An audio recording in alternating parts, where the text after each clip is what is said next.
Hey, good evening, everybody. Good morning, good afternoon, wherever you join me from. Thank y'all so much for stopping by. Really appreciate it. We won't be on here long, but I did uh, want to come and check in with everybody. Shout out to the NTZ crew. I know Jacob Tante's on here. Hopefully, Michael Beecher Life will join us. All my fourth quarter members, there's Jeffrey Tatter. What's up? He said those pancakes looking tasty.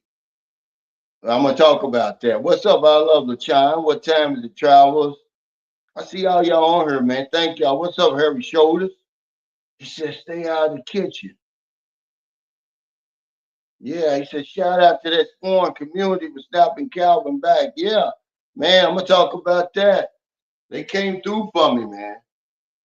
All my old heads. I see Doubtful Genius on here. What's up, Cisco? Kevin Warren, thank y'all for y'all support. Any new viewers and subscribers join us today. I just got out of the shower, so I'm still sweating, man. The steam rolling off of me, man. That's real hot water. You know, I'm used to them hot showers now, even over in the Philippines. Any new viewers and subscribers, welcome. Anybody catching this on replay? What's up, TJ? The peso is 57.34. I wouldn't complain about that. That's a great rate, man. You know, we always have a subject. The topic tonight is what to do when your American dream turns into a nightmare. And I'm gonna tell y'all where I came up with that. But this is your live stream. We'll talk about whatever y'all want to talk about. Just put it up here and we'll get to it. I want to shout out everybody that showed up at that meet and greet yesterday. The first ever meet and greet we ever had in America. I didn't know what to expect really. But people, they showed up, man, and showed out. I'm not gonna lie, man. New Orleans. Shout out to New Orleans, North Carolina, Nashville. It was like two or three people that came from Nashville. Little Rock, Arkansas. I'm talking about they driving. They drove to Louisville. Of course, Chicago, Atlanta, Dayton, Ohio, man, and then all over Kentucky, Dry Ridge, Kentucky, Taylorsville, Kentucky, Frankfort, Kentucky, even Danville. I got people in Danville, Kentucky, but the guy Tyrone didn't know my people. He might know. He sounds just like him. He talks just like him. Well, he said, Cal was right about those Denny pancakes. I have to tell him I don't want a hard cookie for a pancake. It actually looks good, but they're not better than the Pancake House in the Philippines or IHOP. See, I wanted to have breakfast and brunch with a couple of people who were still hanging around Louisville at IHOP, but it fell apart. But I ain't gonna lie, man, we really had a good time there at that Twin Peaks. That's the first time I've ever been to that place before, and man, it was packed. But remember, this is a basketball state. I mean, it was packed. There wasn't a seat left. There was people standing. When we left, there was people still standing at the door waiting to be seated. But shout out to Clausy and Dr. Dell. They were from Little Rock, Arkansas. We sitting there watching the game. Arkansas beat St. John's, man. I'm trying to tell people about Arkansas, but the food was pretty good. The food was pretty good. He said live stream pushed back a few times. I'm gonna tell you why though. I lost my phone. So I went to a meeting tonight, and then when I came back, I was straightening up. The kids was in here playing while I was gone, and I misplaced my phone. It was 9:21, and I couldn't find it. You know what time I found my phone? 9:27, Patrick. But yeah, I was coming on here to check in. Yeah, the food was pretty damn good. It's been a long time since I've had some good mozzarella sticks. and they had these little mozzarella balls. They were delicious. They had these smothered fries. And the guy Cortez, he was telling us about the wings that he had. You know, the baked wings, and then they smother them with, I guess, cheese or something. And of course, you know, what's up, Marlon? The the waitresses are nice to look at. It's like sort of like a Hooters type of thing, but they have plenty attitude. I'm not used to that. They good to look at and everything. But what I really didn't like, they kept changing the waitress from my table. I guess they figured, oh, these guys aren't gonna give me a tip, because that's what they do at those places like that. They try to get the best areas. They try to cherry pick you, not realizing that the people there had damn good money, man. They would have gave them a good tip. Because see, normally what I do at the end of every meet and greet anyway is I'll send around a cup and ask everybody to give a little something. But they pissed me off with that. So I gave the woman $20. The last waitress, there was like three waitresses at that table. What's up, Don? But I was really, really shocked, man. Pleasantly surprised. Be around all the smiling faces and all that positivity, man, really helped me because, man, I tell you, I've had it pretty tough these last couple of weeks. After about a week or 10 days, they pull that welcome mat out from underneath you, and life goes back to normal. People go back to work and everything. Their bills have to be paid. What's up, Matt? What's up, Sam? He asked me, said, where was all the women? See, that's the big difference, though, Sam. And the meet and greets in the Philippines, everybody got their woman, man. Here, yeah, it was crickets. We had two nice women there. They were ladies, really. They really were. And they were with their man. They were standing by their man.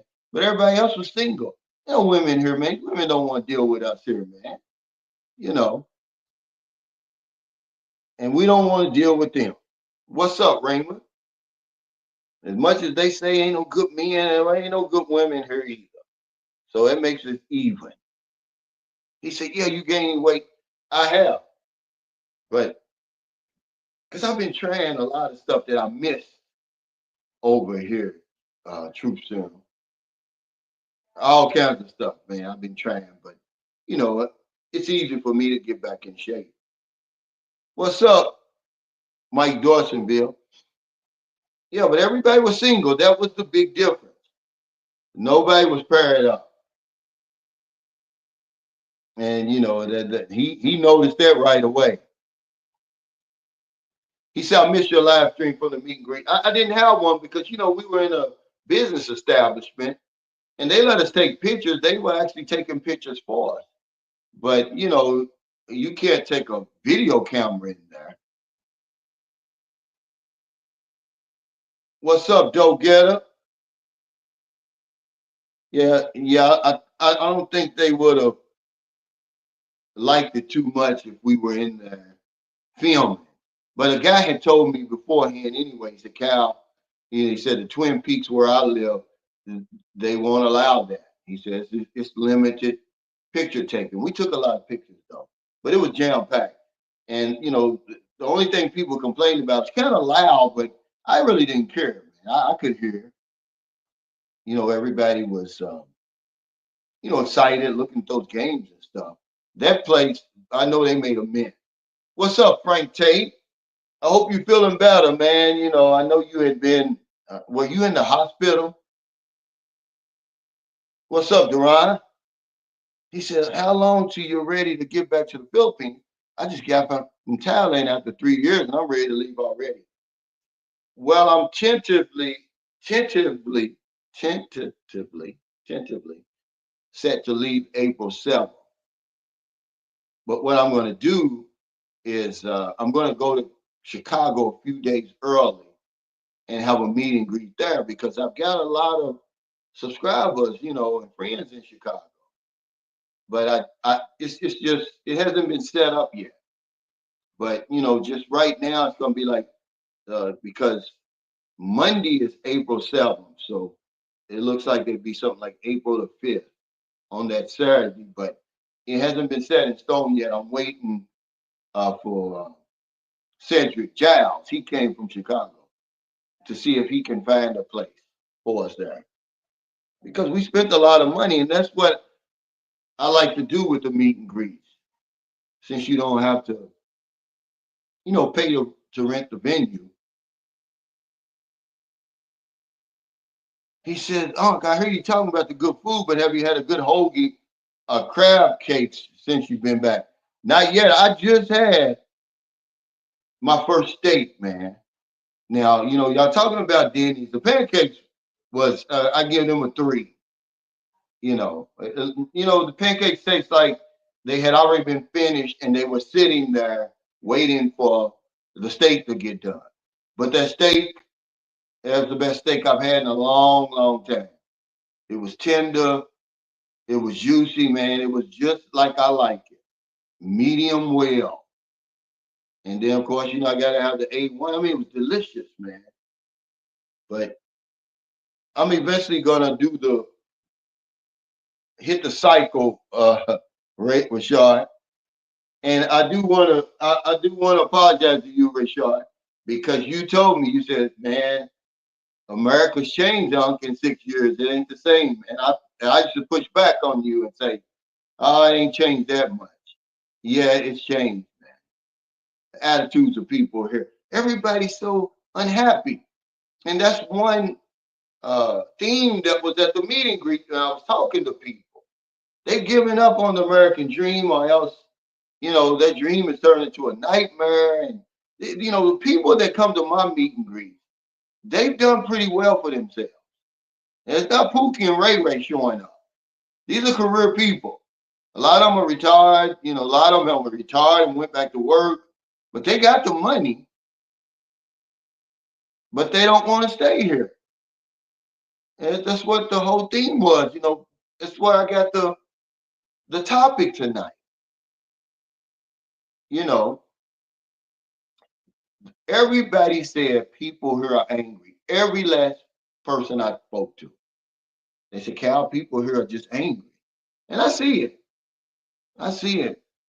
What's up, Blizzard, bro? You back yet? Are you leaving today? Because that would be what, Monday over there now. Hey, man, thank you. APC Doc. Now, who is this? Is this Phil? Who is this right here? Because I want to make sure I acknowledge you, man. Y'all really made my day, man. Y'all really made my trip for real. He said, we take those comfortable showers for granted. I got to be tough when I go to the Philippines. Well, eventually I went ahead after, hell, me and Merlin been together almost 6 years. So we've had that water heater in there. I don't, not even a year yet. But once we put it in there, it's not going anywhere. Because I gotten used to they're not cold showers, cool showers, man. You usually just got to put your head under there first and get used to the water, and then eventually it's okay. Depending on what time you take a shower. See, I like to take a shower in the morning, and the water's colder. But if you take it about 12 noon over there when it's super hot, the sun's in the middle of the sky at 12 in the Philippines, the water's going to be lukewarm. Hey, Anthony said, hey, Cal, when you coming to Chicago? I live here. I want to see you. Yeah, it's tentatively set for April 5th, but I'll probably be there a couple of days before that because I love Chicago. The little parts I know, and I go. I usually go to the Gold Coast. I usually rent an Airbnb, get a hotel around the Magnificent Mile. I don't go anywhere past that. And that's what Cedric Giles said. He said, man, when you come, he said, I'm going to take you around. I'm going to show you Chicago. He said, I'm even going to take you to the hood and let you do some, get some footage there.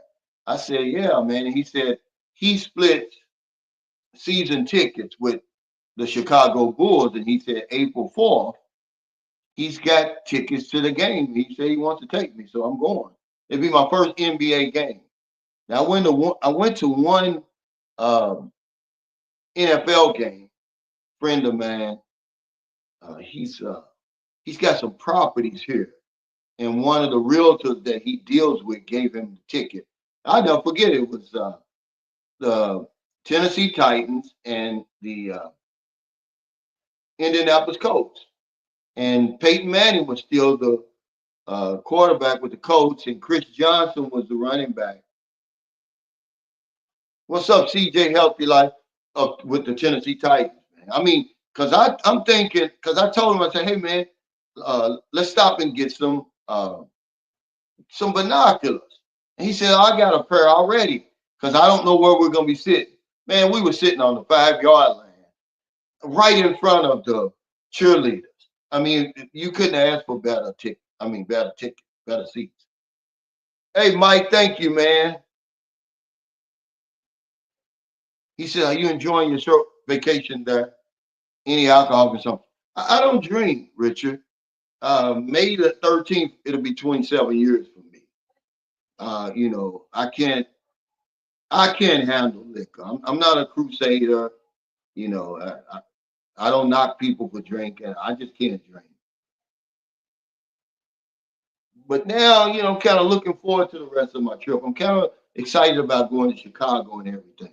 But I was kind of down, man, because I got ambushed over here with some stuff, you know, I won't talk about, but I did. And I'm like, well, damn, you know, it just came out of nowhere. I wasn't expecting it. Yeah, yeah, I did. And rest in peace, George Foreman. He said, you need a tune up bad. Yeah. No, that's true, Rashad. I miss Maryland, man, more than anything. I mean, we're just not used to being apart like this. You know, you're right, though. You know, she's my stress reliever, man. You know, we go everywhere together, we do everything together. And, you know, now that, you know, we haven't been apart this long since the pandemic when I was locked down in Zamboanga. But yeah, that's my ace right there, man. Yeah, man. Yeah. She's gonna meet me in Manila. But yeah, when I get back to the Philippines, probably in May, we're gonna have that Sammy Davis. Shout out to you, man. He's hooking it up, the meet and greet in Subic Bay. I'm gonna do it in Subic Bay because everybody's like, man, don't do it in Manila. And I listen to y'all, just like Cortez. He's the one that set it up out to Twin Peaks. I listen, man, because I don't be knowing places. And it turned out good, man. I was really shocked. He said, anybody from Florida come? No, the farthest away was Joe from New Orleans. He flew in. He's still here. He's going to leave in the morning. And he's a good guy, man. Everybody that came there. I don't attract people like that. I was telling Marilyn that she was so worried when I started doing meet and greets and letting people stay at the guest house. She was afraid that the wrong type of people are gonna show up. They never do, man. They never do. I mean, I don't use the word amazing often, man, but at my meet and greets, man, amazing people show up. What's up, Ron? And it was no exception this time. I've got okay. Shout out to Rick McNeil too. He sent me a Navy shirt today. He's an author too. I should have wore this shirt, but I'm gonna wear it tomorrow. He sent this to me. It's a dry fit too, man. Can y'all see that? It's nice, man. And he sent me one of his books. And then Christopher Williams gave me 2 books. And then Joe Brock gave me a book yesterday. He said, if I didn't have to work today, I might have tried chancing it with flying employee standby. Man, you would have had a good time. I'm pretty sure I have Modoc rough stock, but not a lot. Because I still, one thing I did buy, I bought me a I bought me a yoga mat. See, I still do my routine, but I haven't been working out like I normally do. And my water consumption is better. You know, I'm gonna be okay. I'm pretty sure I have because I've been trying a lot of stuff that I haven't tried in a long time now. What's up, Deron Clark? Welcome to the fourth quarter, man. Thank you for your support. I really appreciate it. I'm gonna do um, either tomorrow or the next day. I'm gonna do a live stream for my fourth quarter members. He said, "Yeah, Kentucky beat Illinois." Yeah, I'm wearing this because it was a gift from one of my subscribers. I'm not a Kentucky fan. I'm a Louisville fan, but I'm not even a fan anymore. When I'm over in the Philippines, man, I don't even follow sports. But when I came over here, it bit me again. You know, just being around it, man. What's up, Harry? Yeah, it is nice. I wasn't expecting this, man. This is really nice right here. This right here. But I don't know if I want to wear that over in the Philippines. You know, you gotta be careful. I was told a long time ago, don't wear anything military over there. Now, Sam Champion gave me those Air Force shirts, and sometimes I wear them, but I'll catch myself. You know, you don't want to wear that stuff over there. And you know, a reliable source told me that Filipino. He said, "Yeah, you probably don't want to wear army stuff." He said because they think we're all, you know, they always think I'm in the army anyway. I don't know why, but he said, "Yeah, don't do it. You know, you could attract the wrong people." And he's right. He said, "The American dream, spending money you don't have, buying stuff you don't need, trying to impress people you don't know." That's about the size of it. I think that people are realizing that there's life outside the United States now. Okay. I believe that's just all it is, you know, man, because, okay, now I was talking to Clancy and his wife, Dr. Dale, man, they're great people. Whenever I meet people at a meet and greet, it's like I know them already. I don't know where it comes from. I'm talking about everybody I ever meet in person. It's like I know you already. We have that type of connection. But they went to the Philippines, Thailand, Malaysia. Now they're going to do another trip. I believe they're going to Hong Kong, Taiwan, and back to Thailand. Deborah, she really liked Thailand. You know, they live good, so she probably likes that infrastructure over there. I was messing with her about that. But Klaus, he said he liked it, you know. But we was messing with her because we said, yeah, she brought her man back. He didn't stay, you know, because a lot of times, man, women won't bring their man over to the Philippines. But they've been married over 30 years, man. 30 some odd years. Yo, brother, thank you. He said, did you do a head count? I think it was about 30 people showed up because I've got a list, but I don't know. See, people were leaving before we could get um, the group picture. I know Henry from Dayton because he brought his buddy with him. His buddy got sick. They left, and I believe I'm not sure if Tyrone from Danville. I know his friend wasn't in the picture, and it was a retired colonel was there. He's originally from Detroit, but he lived in Louisville, not far from there. I don't think he was in the group picture, but he's on one of those pictures that I posted on my community page. It was about 30 people or something like that. It was just the effort that people gave to get there that impressed me. I mean, imagine driving from Little Rock, Arkansas. That's about 8 hours, 7.5, 8 hours. Okay, but then Kamal, you know, he's a truck driver. He drove from Raleigh, North Carolina, where my son is. Now that's 9 hours. And guess what? After the meet and greet, I'm like, hey, did you get a hotel? He said he's going to ride back. He's going to drive back. I said, dude, don't do that. Get you a hotel, man. Rest somewhere. Retard 2019 says a lot of people are hating on America. No, we're not hating on America. We're just seeing a different part of the world. He said, but I love America and received excellent health care treatment for my cancer.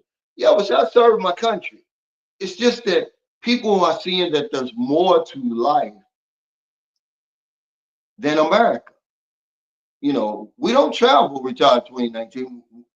People are discovering that there's life outside of America. We drink the Kool-Aid. We think this is the greatest country that's ever existed.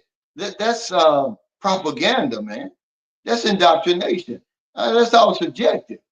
People are getting outside, they're traveling outside, they're seeing stuff that they like. There's no rule that says I have to live here my entire life. Where's it written, Retard 2019, that says we have to do that? Most of us lived our entire lives here. We love this country, but we see, we want to see more. I do before I leave this place because nobody's leaving this place alive. And so people who don't go anywhere, who don't travel outside the country, who seem to have a problem with people that travel outside the country. They don't want to go anywhere, so they don't want you to go anywhere. It's like misery loves company. Like, get you a passport and travel somewhere. Go to Mexico. It's not even far. The DR, just anywhere. Hell, you can go to Puerto Rico, even though that's considered America. He said, you back in the Philippines. Not yet. And people don't understand. My life is over there now. I built a life for me over there. It doesn't mean that I don't love America and I don't love my family and stuff like that, but I'm happier there. Isn't that what it's all about? I'm supposed to, sacrifice and be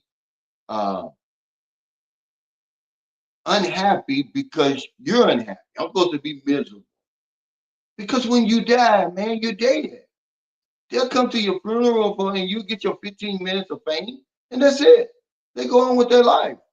They don't really care, man. Hey, Presser, man, he says, I'm always checking out your videos, brother. I love your content, your wisdom, and the life you've created for yourself. In the Philippines, happiness is the most important thing in life. It is, I would be happy for somebody who has found their happiness. I wouldn't be unhappy with them. I mean, those planes fly both ways. Okay, if any of my children wanted to come to see me, I would buy them a ticket. But you got to get your own passport. I'm not going to do that, but I would buy you a ticket. But what has happened a lot of times, see, they're young. They need to work. They don't understand I've been working my whole life. I've given away over 40 years into the system. I paid my dues. You got to pay your dues. Yeah. But there's nothing wrong with America, man. We're not saying that. We're just saying some people can't be happy here. They can't find the life that they want. Some of us want more than what America's willing to offer us. It doesn't say we don't like America, and it's not a great place to live. It is. But it doesn't have the greatest health care, like people say. It's not the greatest country in the world. That's all subjective, guys. That's all opinionated. We only make up less than 5% of the population. So the other 94 and 95.5% of the population don't matter. Come on, guys. You can't be that close-minded. I mean, you don't even have to live anywhere else permanently. But the people I talk to who travel, like Christopher Williams, he just came back from Nairobi, Kenya. He's sold on the place now. He used to be sold on the DR. I think he bought a condo and he was getting ready to establish a life over there until he went to Nairobi, Kenya. Now he's, like, wow, man, I was blown away. He said, I would suggest everybody go over there. Okay. But to say to people who want to travel outside America that, oh, we're hating on America and America's not a great place and all. That's not true, man. It's not true. I lived here for 55 years. And now, I'm not going to live another 55 years, guys. Okay? I'm on borrowed time. I'm 61. I'm going to move and I'm going to shake anywhere I want to and and do whatever I please, as long as it doesn't violate the rights of my fellow man. And I'm going to obey the law. That's the only two things I go by. But because people are miserable, I'm not going to be miserable.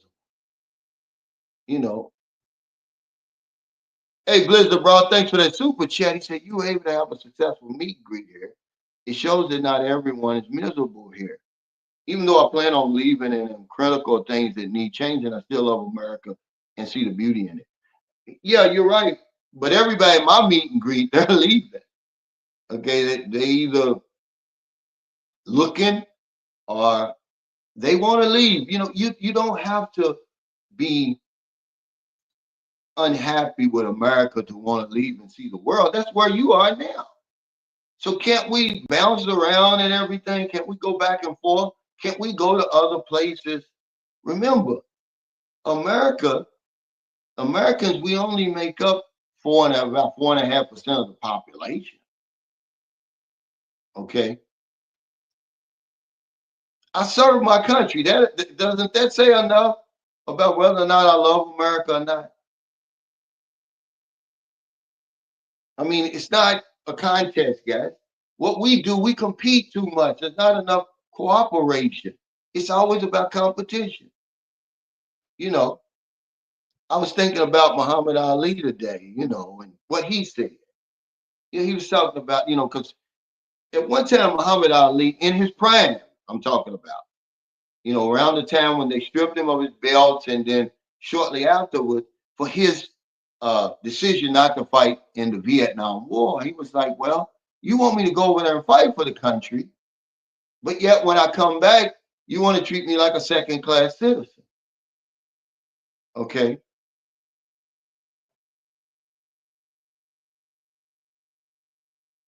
And so, I'm going to go where I'm celebrated. I'm not celebrated here all the time. People look you up and down. You get tired of that. And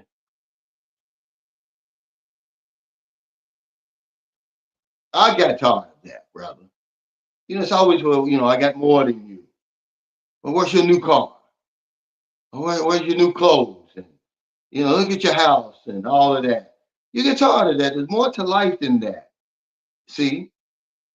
But everybody's different. I'm not saying that what y'all saying is wrong, but what I'm saying is not wrong either. I've got an opinion too. Hey, Mac baby, thanks for that super chat. He says, I'm going back to the PI where my son goes to college this year. I'm thinking of selling my house after. I need to feel young again. So much hate and politics in America. There's good people here, but you're right. It is, man.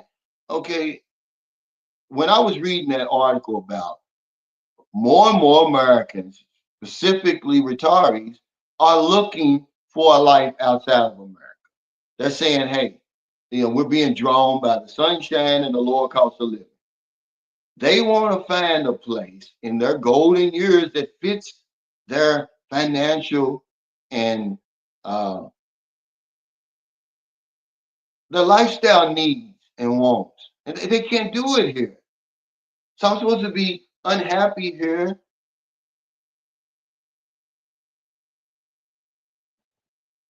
But yeah, people are angry here. You can see it. Man, they'll kill you for nothing here. They'll kill you for nothing here. Okay, remember I was telling you about the little 20-year-old guy. He was at the driver's license place, not far from here, well, maybe a couple of miles from here on Dixie Highway. Okay, when the bad guys came for him, I don't know if he was involved in gangs or whatever, but his mother was with him. Don't you know these people killed his mother too, man? And shot the other woman that was with. She didn't die, but they killed him and his mother. The woman didn't have nothing to do with that, man. See, that's the type of stuff I'm liable to run into. because of my financial situation in America. I've got to be around that. I don't have enough money to separate myself from all that riffraff. I'm gonna be right in the middle of it. Okay, that's all I'm saying. Yeah, everybody's different, but I'm not gonna be walking on eggshells over here, man. They killed this man's mother. She didn't have nothing to do with that. Okay, a friend of mine, the guy that I told you gave me my long pants and stuff, his great nephew got killed, right? Has his baby in the hand, right in front of the family dollar. You know what they said? Put the baby down, man, because you're gonna get it today. So he puts the baby down, they kill him. But the thing is, man, you gotta learn to think for yourself. If you love it here, I don't blame you for it. He said, very true. Many Americans are brainwashed. The psyops are real. Yeah, to say, see, I no longer think that it's the greatest country in the world anymore. That's subjective. I see that now. Okay. It may be the richest, but it's certainly not the greatest country in the world. He says, I have a child with disability. I want to leave this country so bad. What's up, Kamal? There's Kamal. I'm glad you made it back, man. You a Viking, dude.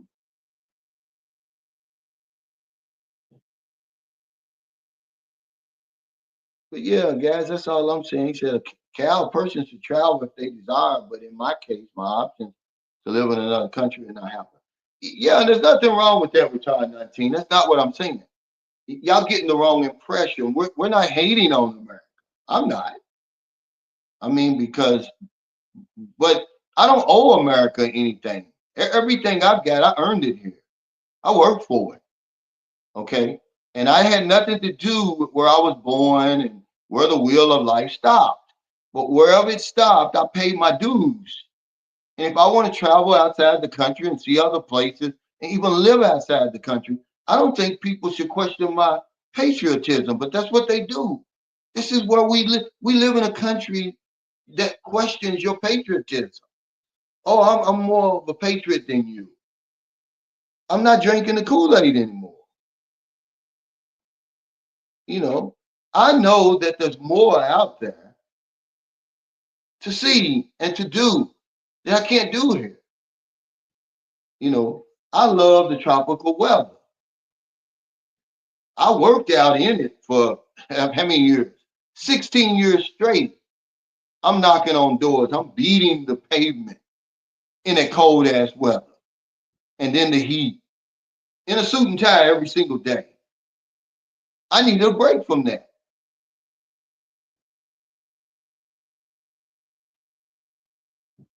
Yeah, the earth is my home, man. We get off into this stuff. I don't know who created all that nationalism stuff, but it's messed the world up. You're a human being. You're not a damn American. What was the name of America before it was America? Huh? Does anybody know? You don't even know. Does culture mean anything? Absolutely. But all this nationalism, man, I'm going where I'm welcome. Okay. He said, yeah, I took your advice, Cal. I just returned the rally. Yeah, man, boy, you drove a long way, man. I think you drove the furthest, if I'm not mistaken. Depends on, let's see, how far is Atlanta from Louisville? About 6 hours, I guess. Now, my mother passed away, man. Put some respect on my mother's name. My mother was the greatest mother that I could have had. I could have asked for. But she sacrificed her life. I learned not to do that. My mother allowed her grown kids and grandkids really to kill her. The death certificate said cancer, but my mother probably died a long time ago. When my brother got killed at 26 years old, I believe my mother died too. I believe my mother died that same night.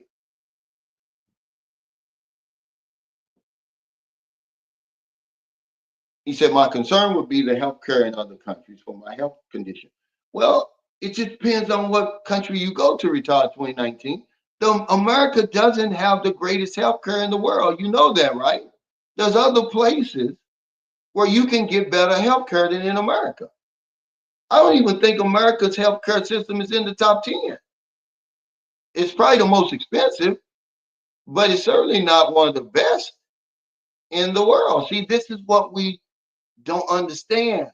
We think everything's the best here. It's not. So, but you don't have to move outside of the country. You can just visit. You know,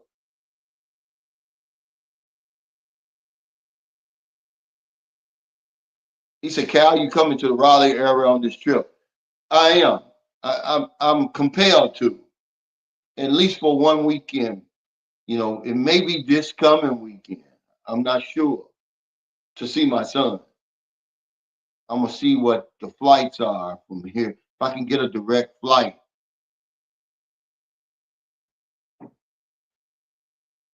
Yeah, he said the U.S. will always be my home, but the Philippines is where I find comfort zone.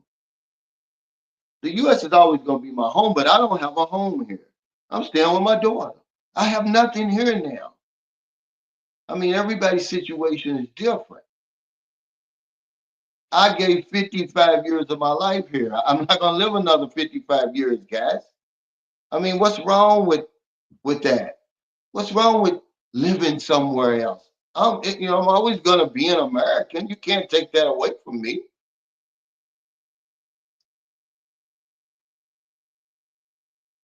He says America is only as bad as your options. If you hate or dislike America, it probably has more to do with your lack of options. It ain't perfect, and it's lost right now for sure.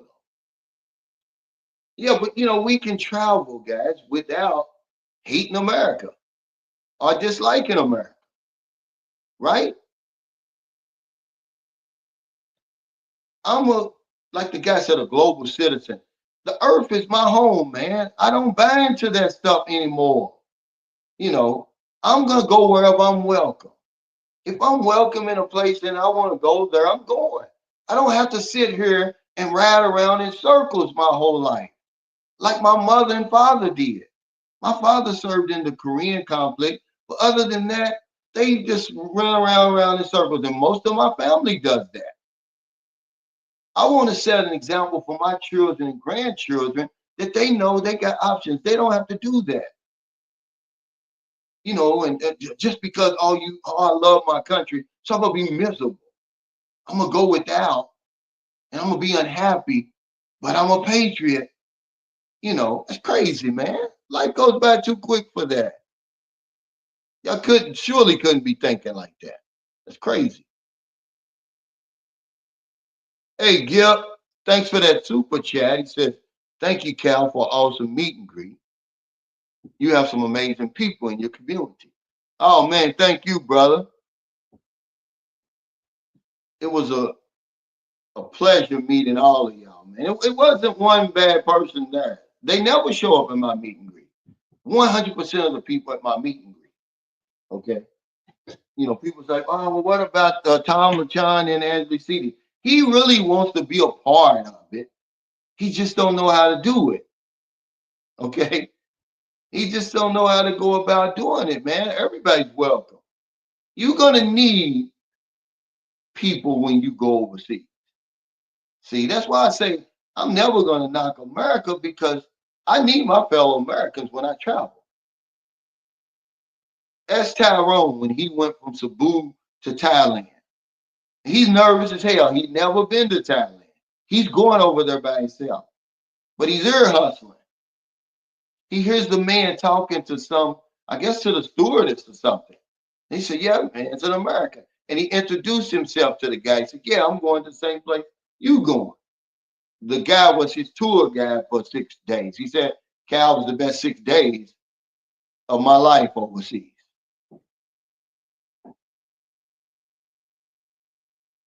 He said, "Cal, you might make 110. Yeah, if I continue to stay where I am, move the way I move, man. Listen, I'm gonna be honest with you. I was screaming at the top of my lungs the other day. Okay. And I hadn't screamed at the top of my lungs in 6 years. I don't scream over that. I don't do that. And I knew I was like, well, something's wrong over here. Something's going on, you know. And that's why, people don't understand. Everybody's situation is different. America's gonna be hell for me if I stay here because of the choices and the decisions I made through my life, and people won't move on. They won't let it go, So I'm going to be around people who are miserable and who are unhappy. I don't have any choice if I live here. I don't want that because it will kill me. It will kill me, and then I'm dead, and no one cares anymore. Truth and Transparency says I've had excellent healthcare in the Netherlands, Dubai, Shanghai, and Bangkok. Yeah, we think that America has the best of everything. It's just not true. We're far from being the best, basically, of anything. Okay, if you really look at facts, but facts don't mean anything anymore. Truth and transparency. People are so emotional. It's their feelings. They don't. If you give them some facts, man, they ain't gonna listen to you.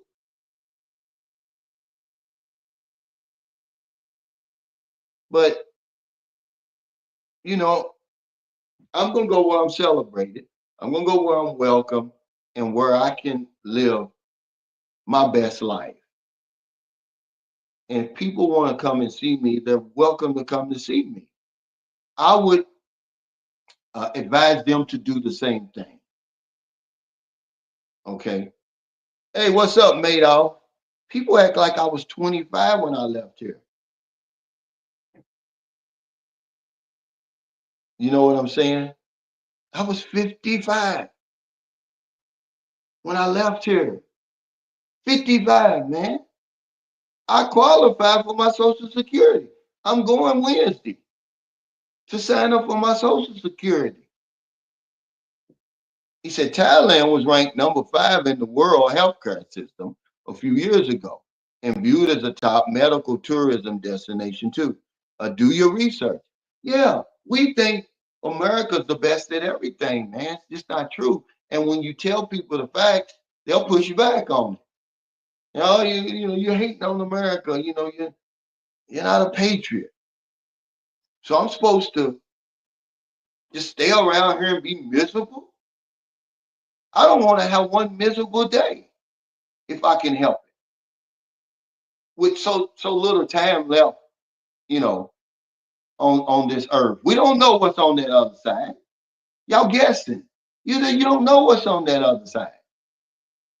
Man made up. All you know is right now. That's all we got is right now. All that other stuff is an illusion. You don't know what's going to happen tomorrow. Yesterday's gone forever. We got right now. Life is all there is. You better live it, man. All that old rhetoric and all that old crazy foolishness, man. People are afraid to think for themselves. You're not 6 years old anymore. You got this magnificent brain. Use it. Figure shit out on your own. Quit being led around by your nose. You know, he says, I know it's old to you, but rest in peace to your mom and rest in peace to your brother. Also, condolences to you for living through that traumatic experience. Yeah, when your mother dies, man, if your life don't change and your thinking don't change when your mother dies, something's wrong with you. You dead already. See, any denial I was in about leaving this planet, when my mother died, nobody deserved to live longer than her. I knew my day was coming. And I had a paradigm shift, man. You know, the death certificate said my mother died of cancer. We killed my mother a long time ago. See, my mother was dead before I ever stopped drinking.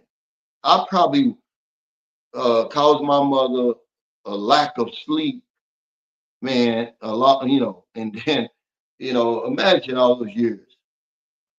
I started drinking at 14. I didn't stop until I was 34, getting ready to turn 35, excuse me. So I was 30 years old when my mother died. So When my brother got killed, now every night she's waiting for another phone call. Who's next? Yeah, he says I have an American passport, but I consider myself a citizen of the world. I'm gonna go wherever I'm welcome. Okay. That's all. I'm not gonna stay here to prove a point to anybody anymore. Okay, because we're not gonna do anything. All we're gonna do is sit around and talk. If y'all gonna wanna really do something, then I'm gonna be in it with you. But you're not gonna do anything. You're just gonna sit back and complain. I learned a long time ago. If you're gonna complain and don't do something about it, shut up. Okay, and you can do something if it's just to remove yourself from the situation, and that's what I did. I wasn't gonna sit here and be miserable, being overlooked for jobs, and you know the inflation's out the damn roof, man. And I'm supposed to just stay here and then sacrifice my life. I gave my kids the best thing that I could ever give, that a parent could ever give them. And that's an example, a good example. They never seen me drunk. They saw me put on my shoes every single day and go out there and get it done. There's no excuse, man. Okay?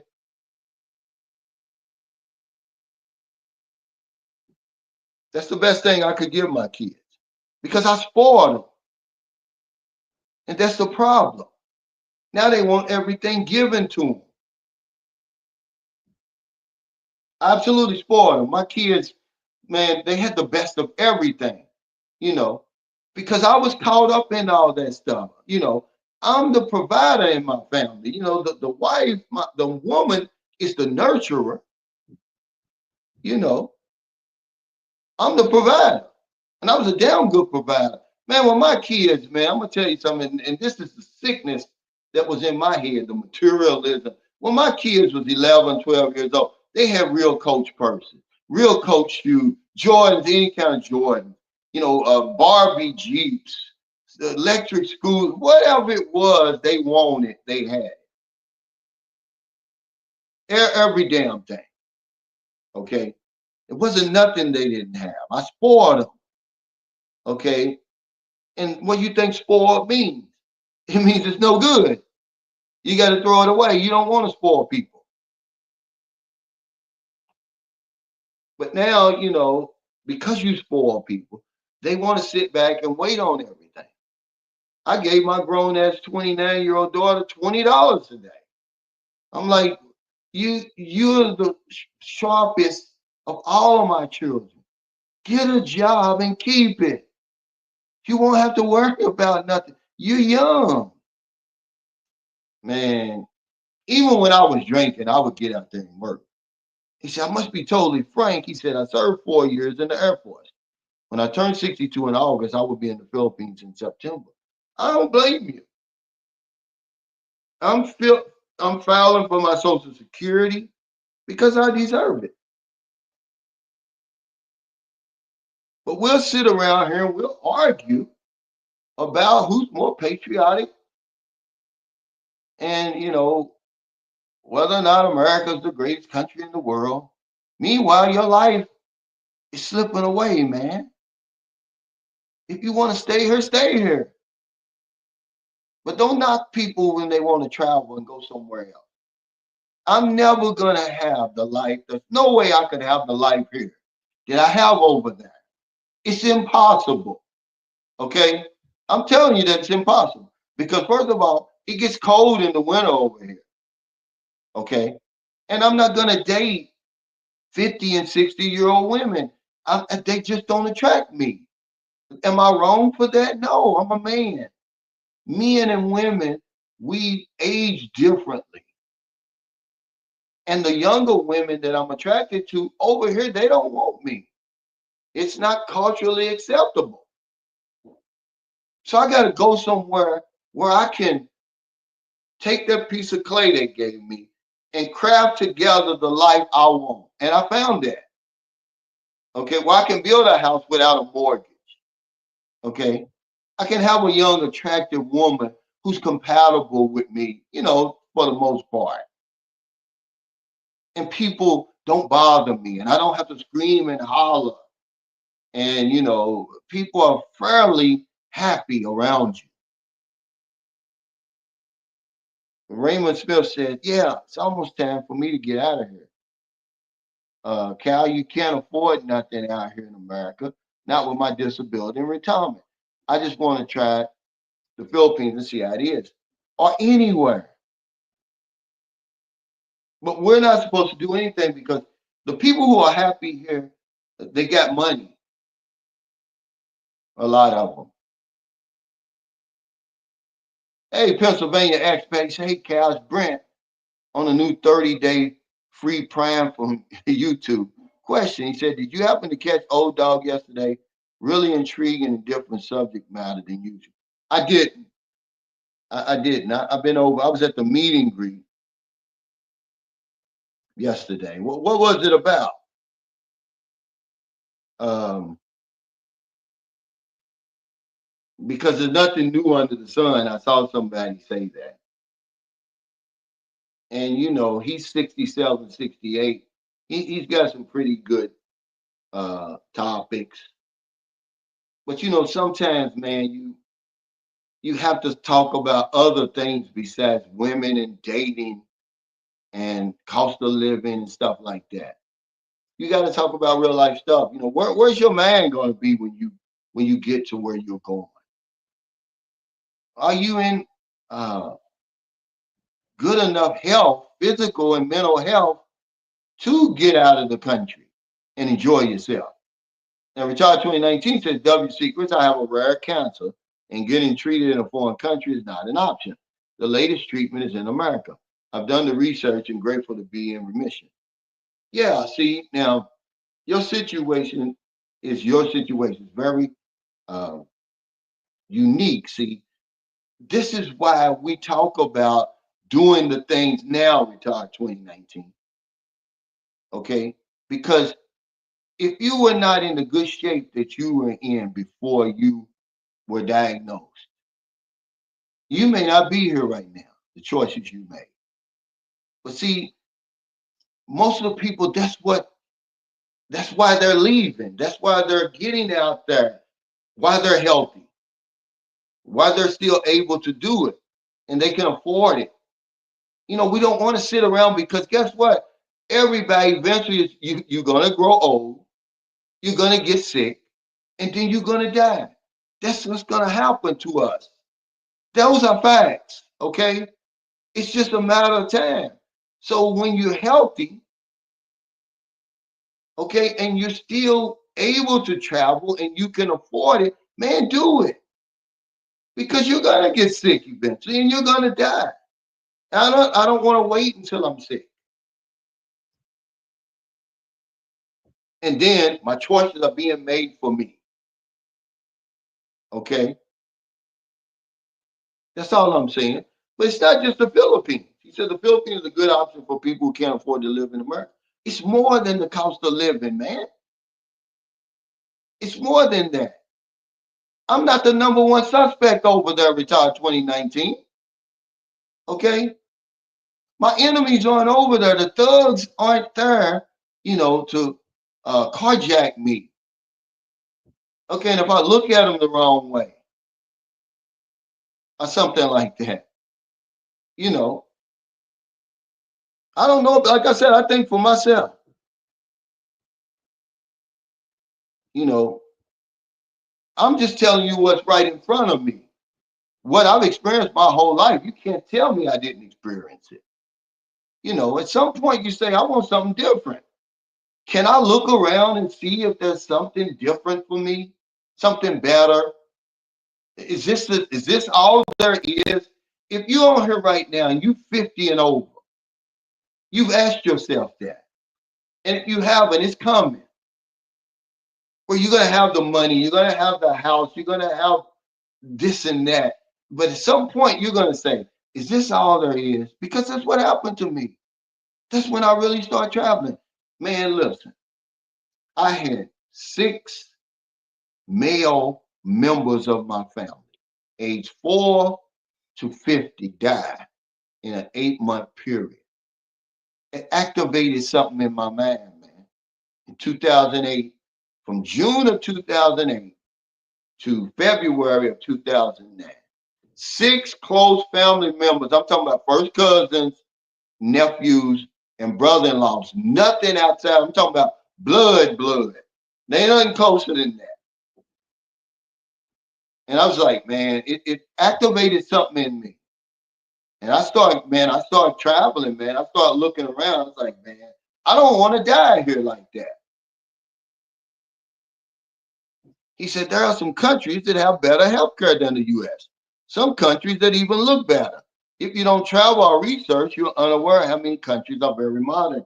Yeah, see, when it's like, okay, you'll hear people talk about Africa, certainly Kenya, and how modern it is. And they say, well, they never showed that. Singapore, Thailand. This is why people are migrating to these places. We're not stupid. These people aren't desperate, but they can weigh it up. They can like, hell, look at this over here. And the Ku Klux Klan's not over there, and whatever. The Black Panthers aren't over there, or whatever. My enemies aren't there. You know what I'm saying? He said the cost was a fraction of the cost. But what people are going to do is this. People are always going to make excuses. Okay, they're always going to come up with something. Okay, because they're really afraid to do what you're doing. So they're going to say, oh, y'all hate America. America's the greatest country in the world. I'm happy here. They white knuckling it. They're miserable as hell for real. But they're afraid to step out there, man. They know that their American dream, had turned into a nightmare a long time ago. But they're not going to show it. They're not going to admit it. I'm happy, damn it. See, I'm happy. You're not happy. Sitting around waiting on Jesus and everybody to do what you can do for yourself, man. I'm not going to do it anymore. I'll be damned. When I die, I don't want anybody crying at my funeral because I'm telling you, I'm going to live, man, until I die. So when I die, man, don't be crying. Don't even come to my funeral. As a matter of fact, be happy. Be saying, yeah, that dude went out. I'm going to go out on my sword, man. I can't speak for nobody else. He said, what's going on, Cal? Shout out from South America, brother. I told a lot of my family I'm here, and they would have to come out and see me. No plans to return to the U.S. See, the planes go back and forth. Some people said, I can make it here. I'm happy here. But others like me, I said, I can't live the life I want to live. I've awakened. I've had a spiritual awakening, is what they call it. Really more than spiritual awakening. I'm awakening all the time to new shit going on around me. And I've come to the conclusion that I can't be happy here. I can't live the life I want to live. My American dream has turned into a nightmare. Okay? Because I can get far more somewhere else. Okay? And that's what I'm going to do. He said, traveling, that's what's up. He said, living in Thailand, the Philippines, or Vietnam is affordable, safe, and offers quality health care, with Thailand leading in medical tourism. We got to get out there, man, and see what's out there. Otherwise, you're not going to know. He said, hey, Calvin, are you flying out of Chicago? No, I'm going from Chicago straight to Hong Kong and then to the Philippines. And see, that's the same route that I took when I left here in 2018. Yeah, that Chicago to Hong Kong is a beast. Excuse me. But when you get to Hong Kong, you're only really an hour and a half away. They'll say it's 2 hours, 2 hours and a half, but hell, that's gate to gate. You only about an hour and a half in the air. So you're basically there already. What's up, Juice? He said, truest statement of live so far as that facts don't mean anything anymore. It don't. And he was at the meet and greet yesterday. Facts don't mean nothing to anybody anymore. It's all about feelings and emotions. We so emotional.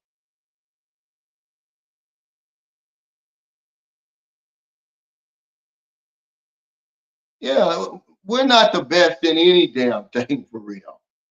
You know, what, basketball? And we're slipping in that. He says, I got injured in Baraki and was taken in their clinic. I'm grateful I got help, but they had minimal medical care. Stay around the big cities for good medical in the Philippines. Yeah, now that's facts right there. And they'll tell you that. If you're in the urban cities in the Philippines, the healthcare is on par with what you're receiving now. But here's the thing, guys. Look, you got to be honest with yourself. Most of us don't even go to the doctor. We always talk about that healthcare shit. It's the people who are really sick and are getting treatment like Retired 2019 who talk about healthcare. Most of us don't even, I don't care. You could have an apartment in the damn hospital and you're not going to go to the doctor. You know you're not. So healthcare really don't mean nothing to you because here you are in America and when's the last time you seen your doctor? When's the last time you ate a healthy meal on a consistent basis? You exercise and follow any kind of orderly direction. We just like to sit up here and talk bullshit, man. The fact is, men aren't going to the doctor on a regular basis. That's why we're dying sooner than women. So you can have the best health care. You could live right next to the best hospital in the United States. It ain't gonna do you no good. It ain't gonna do you no good because you're never gonna go to the doctor.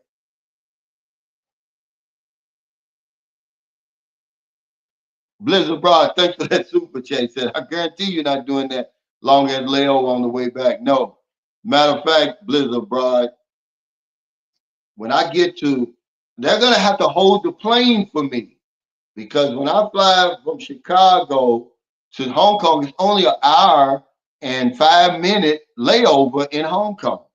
So they're gonna a lot of times you get that tailwind coming back.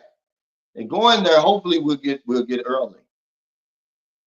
Hopefully we'll get there early. But yeah, you're right about that. Uh, I've got to. I'm not going to do that anymore. And I'm going to tell you the reason I did that on the way back here was just to give me a chance to simmer down, you know, and kind of prepare myself for that flight. But that was the shortest international flight I've ever taken. If you live in Seattle, man, your trip to the Philippines is very short. I mean, it's very short.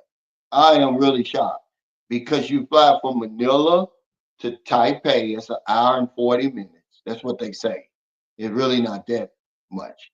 And then from Taipei to Seattle is 10 hours and 15 minutes. You're there already. But then I had to, wait and then fly. They said 4 hours, but it's really more like 3.5 hours, 3 hours and 15 minutes from Seattle to Chicago. He said, I see a doctor here more often than I did in Canada. In Canada, it's very difficult to see a doctor. Here, I can get all my tests done and get results the same day. You really can. It's preventive maintenance. We take better care of our cars than we do ourselves. But whenever we start talking about healthcare, this is what kind of, makes me go, yeah, whatever. Because you're not going to the doctor.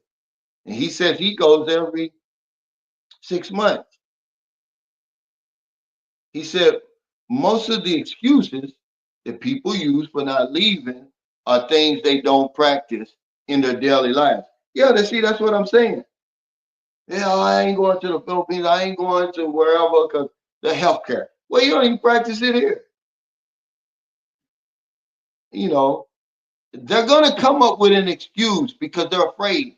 Change is hard, man. If you don't think change is hard, it is. It's very hard. Try to change one of them bad habits you got. and see what I'm talking about. But once you have that breakthrough, man, you're on your way now. A whole new world opens up. But we're so afraid, man. Fear will kick your ass. I remember when I stopped smoking cigarettes about 25 years ago, really about 26, because I stopped drinking and getting high first. But then my daughter was born. And the doctor said, man, you got to stop smoking. And I said, well, can I smoke outside? Yeah, no, it's in your clothes. You're going to kill this little baby. Okay. And when I was talking to the doctor said, the reason most people won't quit smoking, the side effects, okay, they know they're going to go through hell for about 4 or 5 days. And they're thinking they're going to gain weight. They're crazy stuff. So they would rather smoke and die of lung cancer or whatever it is, bronchitis or anything like that, than to gain a little weight or, get their ass kicked, because you're going to get your ass kicked.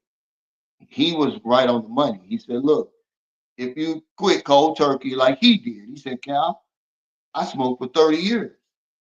I said, well, how'd you quit? He said, I just quit. He said, but for about 3 or 4 days, it's going to kick your butt. And that's what happened. I laid up in my bed for 3 days, man, but I was determined to quit. Man, it's mind over matter. I wasn't going to let no fear of those side effects stop me, because my daughter, was a bad. I want to give her a chance to live. And I beat it. I beat some of the toughest addictions, man, man-made addictions on the planet. And that's why people don't want to change. They just want to ride it on out in the sunset. Keep, eating pig feet sandwiches, They don't want to exercise, they want to watch TV 8 hours a day and all that. He said, I had one stop in San Fran 2 hours and 40 before I board the PAL. Yeah, there's probably going to be a straight flight, right? Yeah, this is facts right here, see? He said, Cal, these fools ain't even drinking water. Red Bulls and soda liquids for most. Yeah, and beer and liquor. This is, your body's about what, 75% water, but we won't drink water. We won't do it. And then if you say, hey, man, I'm thinking about, moving outside the United States. Why? Why you hate America? Like, dude, why did that trigger you? I said, I'm moving. I'm not taking you with me. You can stay here if you want to and white knuckle it, because you white knuckling it. I'm not going to, when you dead, you dead. You're not coming back. I'm talking about autopsy dead. I'm not talking about, oh, yeah, where they declared her dead and then they push you back there in the freezer and you wake up. No, I'm talking about once they saw your damn brain open and your chest open and take out all your damn intestines and everything. When you're dead, dead. That's it. And nobody's going to give a damn. People are going to go on with their lives. That's the problem we have with dying. The party's going to go on without us. I don't know where I read that, but that's true. That's the reason why people have a problem with dying. They know that life's going to go on without. Yeah, this is true. He says it's about 2 hours longer going from east to west when going overseas. It is. You get that tailwind. But people make excuses because we don't believe we're going to die. We're in denial. Sigmund Freud said that years and years ago. Go read it. We never really think about our own death. It's always the other guy. Well, most people don't have a will. Most people don't have insurance. You think you're going to live forever. Or you think you're going to be living when the rapture comes and all that. No. The earthworms are going to eat your ass up like they're going to eat everybody else up. So you might as well live now. You hit the cosmic lottery. That's what the psychologist said. You don't know how you got here. You don't know why you're here. You can believe whatever you want to believe, but you really don't know. That's why they call it a faith base. You really don't know. So now that you're here, now that you're conscious, because you're either alive or you're unalive.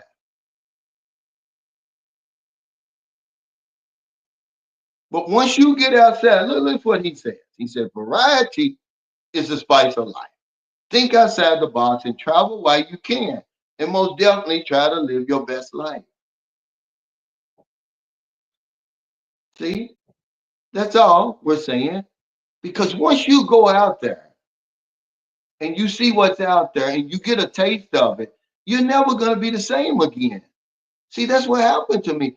When I joined the Navy and I went to all those places, I was never the same. When I left here at 18 years old, I was a country bumpkin, man. I hadn't been anywhere. I only had been to Lexington, Kentucky, and Atlanta when we went to Six Flags over Georgia. I hadn't been anywhere. Man, we started going, man, Rio, Colombia, England, Israel, Italy, through the Suez Canal, just all those places, Spain. And your life has changed forever. Okay, you're not going to be able to come here because you know something better's out there. But if you never get out there, you're never going to know. You're going to think this is all it is. He said, do you get an extra row seat? I got an extra row seat when I bought my tickets when I went here. Yeah. If they'll give it to me. But when I bought my tickets, yeah, because I like to be by the wings. Because they say you get less um, turbulence. And when I flew to the Philippines in 2018, it's the only time ever in my whole entire life that I flew the whole entire way from um, Chicago to Hong Kong. Talk about 15 hours. And the fasten seatbelt saying never came on. It never came on. It was the smoothest flight ever. And it was a smooth flight from Hong Kong to Cebu. But guess what? When we got there, we couldn't land. It was a lot of traffic. So I hate when they start circling around. I'd rather have turbulence than start circling around, waiting, and then you just sit in there and wonder. Here we go around again. Until finally they say, flight crew, prepare for landing. Then you happy. He said, hey, bro, Cal, at least you don't have to say that sex fat prayer on your flight back to the Philippines since you already have your dream lady at home waiting on you. Yeah. See, I said that sex pet prayer a long time ago. You know,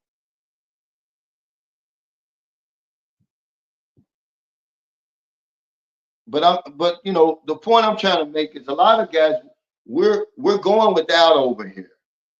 They're trying to prove a point, you know. And I just don't see I don't see the point of that. I don't see the point in that.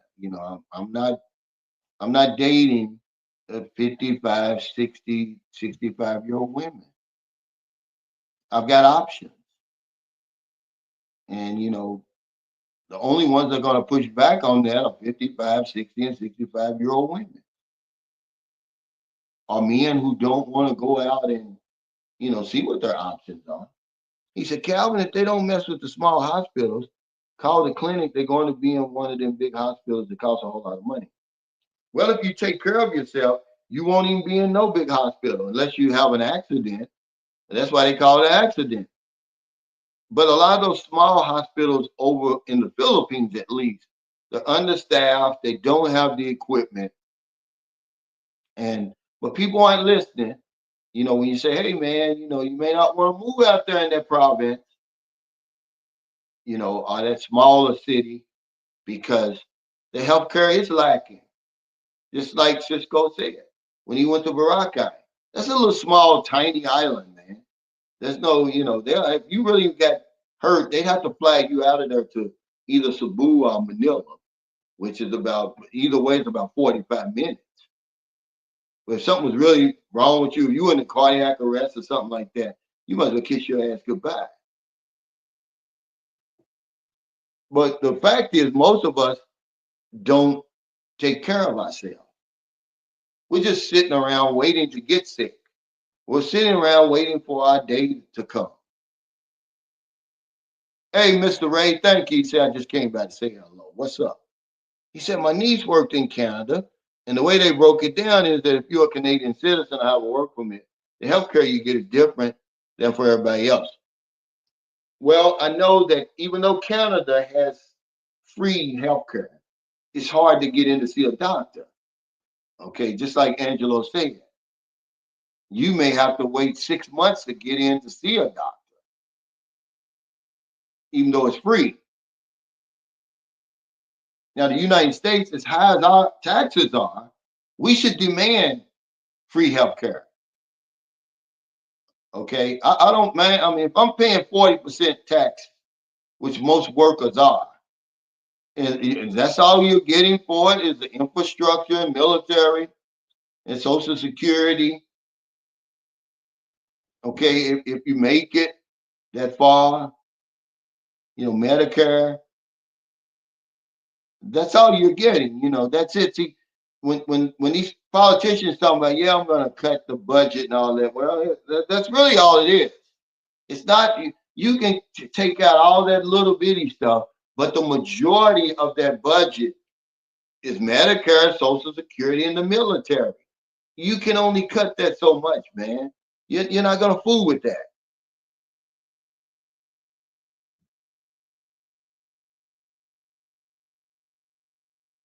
He said, if you want it, you could just fly to Thailand and get a complete checkup there, and it will set you straight. Preventive maintenance is the key. Yeah, drink water, exercise, try to eat better, man, but we won't do it. We eat all these fried foods. We know it's bad for us. We didn't get to the point now. It's not a whole lot that you guys don't know already. The doctor really can't tell you anything. But what we don't want to admit the truth. You're born, okay. You get older, you grow old, you get sick, and you die. That's the cycle of life, really. So what most of us do, we just sit around and wait to get old and sick and die. Like Matt, he walked across the United States.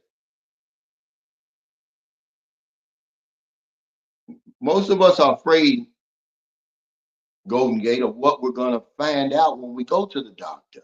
That's why we don't go. We're afraid. And then number two, we don't have the patience to sit in there and wait to see him.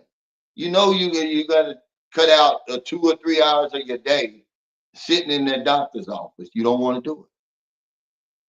He said, my grandmother lived to be 126 years old. She never stepped a foot in the hospital. Sometimes it's how you take good care of yourself and also what you put in your body, and that's a fact. Well, that's all that is to it, really, Mike. That's the whole point right there. If you don't think, okay, that all the preservatives and stuff that they're putting in food, and then you eat that same food, the preservatives is going in you. That's why when they digging up these bodies all these years long, people are looking, they're so surprised. Oh, look how well the preserve the body is. Yeah, damn it, you've been eating preservatives for 50 years.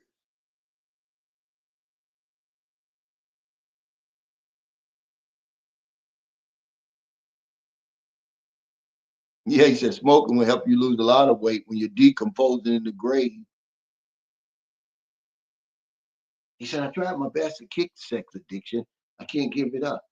Is that an addiction for men? See, they'll try to tell you that's an addiction. Is it? Or is that something natural? See, biologists will tell you, and healthcare professionals will tell you, men want sex every single day, 30 days out of the month. The woman really only wants it 7 days out of the month. That's the problem. That's going to pose a problem somewhere. You got to come up with some type of agreement. Because, realistically, she only wants it 7 days out of the month. unless you find an exception to that rule, or somebody who willing to put you know your needs ahead of yours, the same way you're going to be willing to put her needs ahead of yours. You're going to sacrifice, brother. Not really. You can't uh, bypass the self-preservation. But that's where the problem comes in. That's why when you come in and be like, "Oh, I'm ready," and she's like, "Nah, I'm really don't want to do anything. My head hurts, or turn the back, or whatever. That's all you want is sex." That's where all that comes from. But nobody tells us that. Nobody even tells us how to date. What constitutes a good woman? Nobody even tells us that. We learn on the job training. So by that time, you done went through so many divorces, so many relationships, so many heartaches, because you never learn. But they teach you everything else. But they don't teach you how to go out and find a good mate. Women either. But yeah, she only wants it. So when you go to a place where a woman's saying, "Okay, I'm willing to sign the unspoken agreement," I'm willing to do it every day, but you got to do what you say you're going to do every day.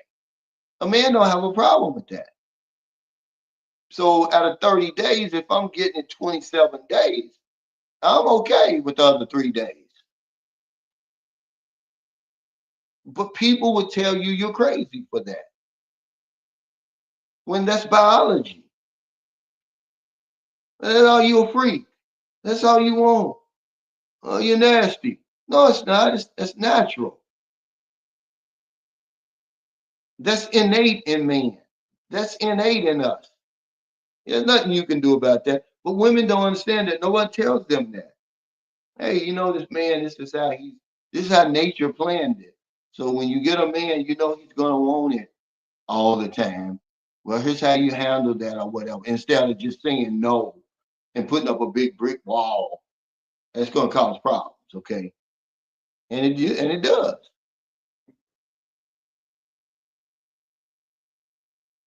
Yeah. No, but see, you can't blame that on the lack of proper medical facilities near him. You got to blame that on John. See, that's the facts. Okay, the facts is John had a heart attack before. The facts is John had no business smoking 2 packs of cigarettes a day or drinking anything. John was on 12 medications. See, this is what I'm saying, Derek. We think we want to live any kind of way we want and then just jump into the emergency room when we need it. It's too late. By the time we get to the emergency room, it's too late. There's nothing they can do for us. John could have been his own doctor. They already told him, you got to quit smoking. You got to quit drinking. But he had what's called a peculiar mental twist. He started feeling better. He was like, well, maybe those doctors don't understand. I'm okay now. I'm feeling like I was before the heart attack. Maybe I can start smoking again. Maybe I can start drinking again. And this is how we think, Darren. The best health care in the world is not going to save you if you're not taking care of yourself. This is where we got it twisted. Guys, you got to figure this out really, really quick. You can live inside the emergency room. If you're not taking care of yourself, there's nothing they can do. You go into cardiac arrest.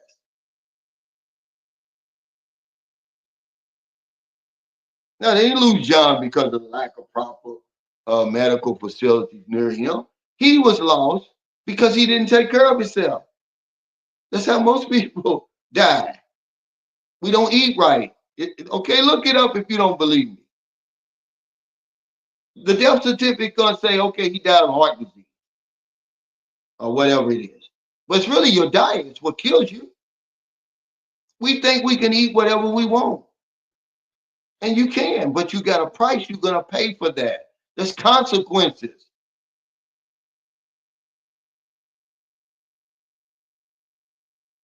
Yeah, there's consequences, man.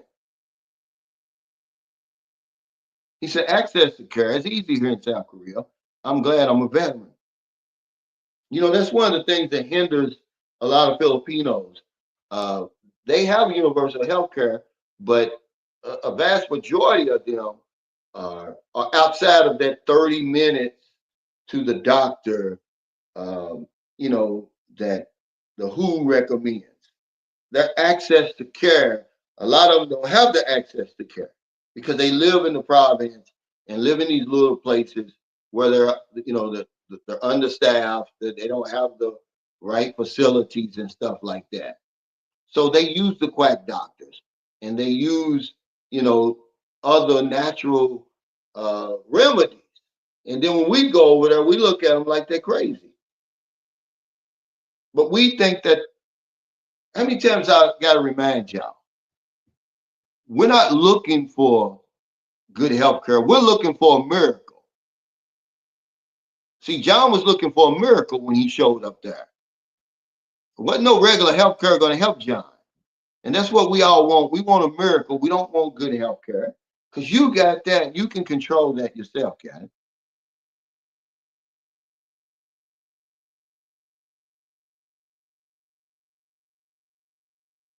He said, was your grandmother American? She had to have been the longest human in history.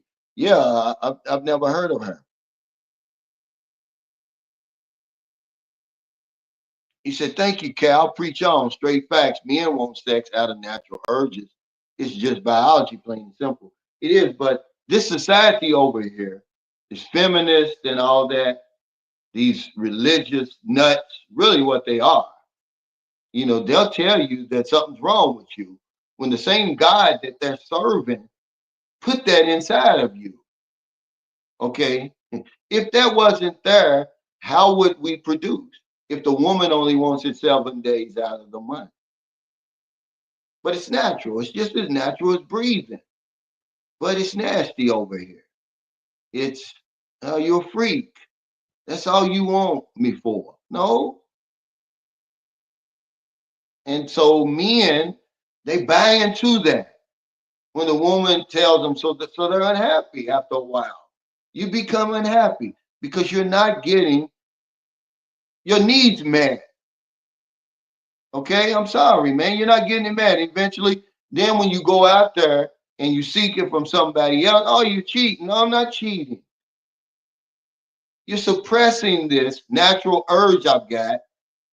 Eventually, it's going to come out somewhere. You're just going to keep suppressing, pushing it down, pushing it down, pushing it down. Oh, wait till your birthday and anniversary and once a week or twice a month. No, it's not going to work. And then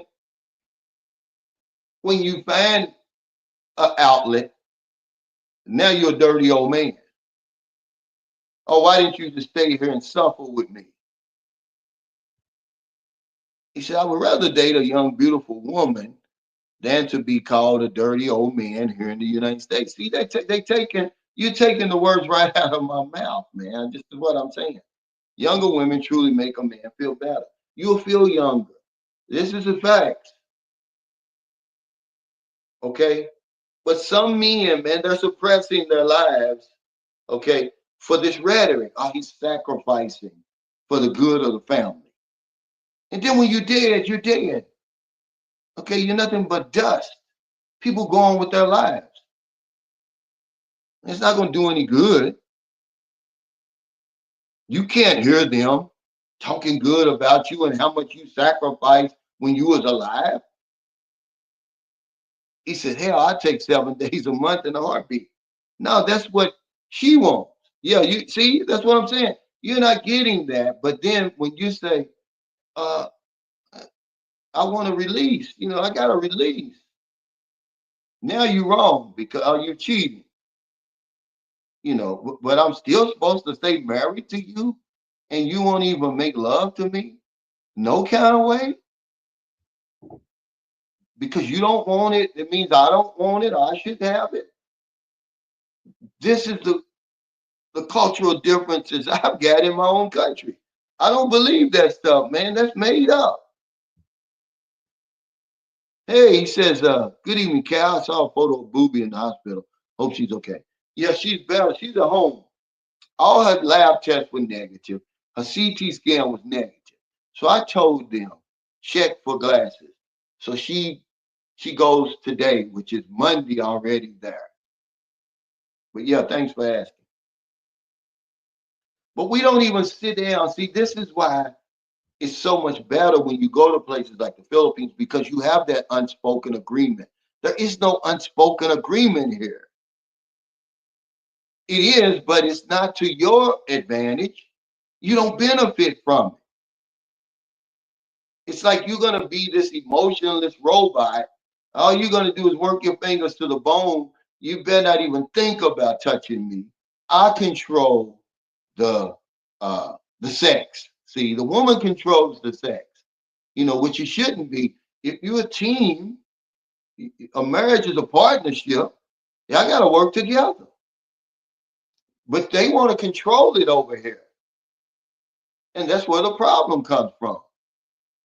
That's why Tiger Woods was doing what he was doing. There's nothing wrong with that man. Man wasn't no sex addict. After that woman had them kids, she probably quit giving to him the way he needed it. Man, successful men like that, look this up. This is fact. They have a high sex drive, and he's Tiger Woods. He's the most famous man in the world at that time. And lady, you want to turn your back and you want to close your legs and don't do this and don't do that for the man. But guess what? There's women throwing themselves at him. And then when she finds out, oh, she's going to go crazy. See, that's the kind of shit I don't like.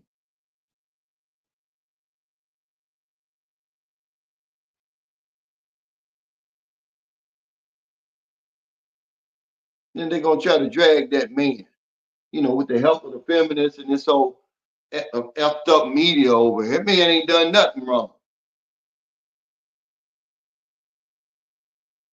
Yeah, we challenge science, every single day. Every single day on a lot of stuff, man. This propaganda and everything over here, man. It's ruining our society. That's why we're so unhappy. That's why men are so unhappy. They got this unrealistic foolishness going on over here. Yeah, he would have died anyway. There's no saving John, man. There's no saving John. Because what y'all don't understand was this, guy. Okay, listen. John was hooked on alcohol. He was addicted to alcohol, cigarettes. And then, of course, when they put him into the hospital, they start pumping him with that, what's that, morphine. So when they said, oh, we can't help you in Dumageddon, so John came back to St. Carlos City where John was smoking. Did you know that? And then when he went on to Sabusi, John was smoking when he wasn't supposed to. Imagine, dude, you didn't have a heart attack. You can't smoke, John. John was smoking, man. He started smoking again.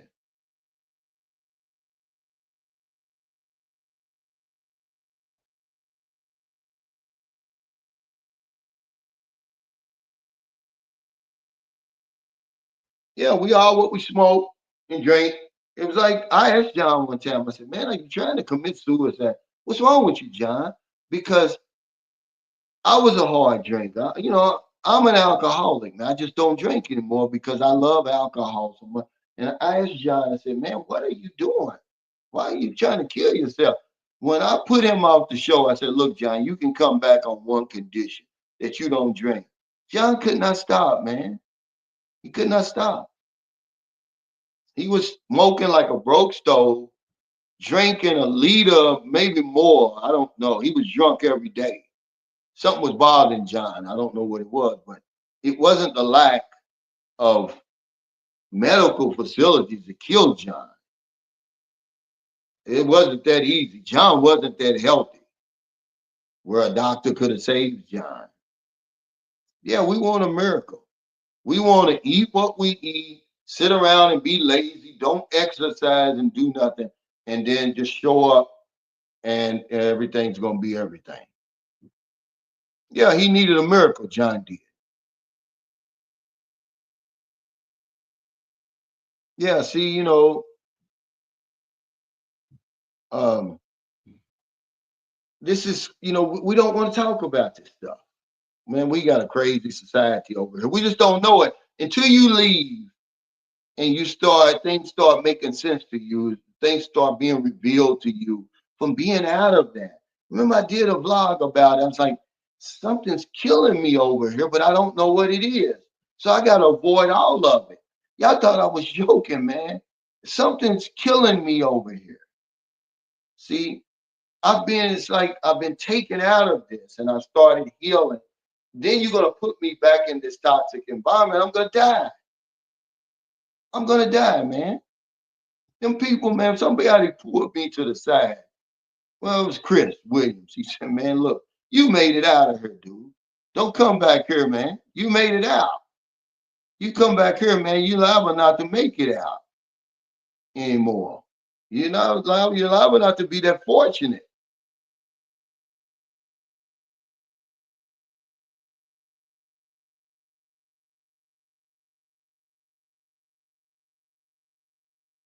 Yeah, man.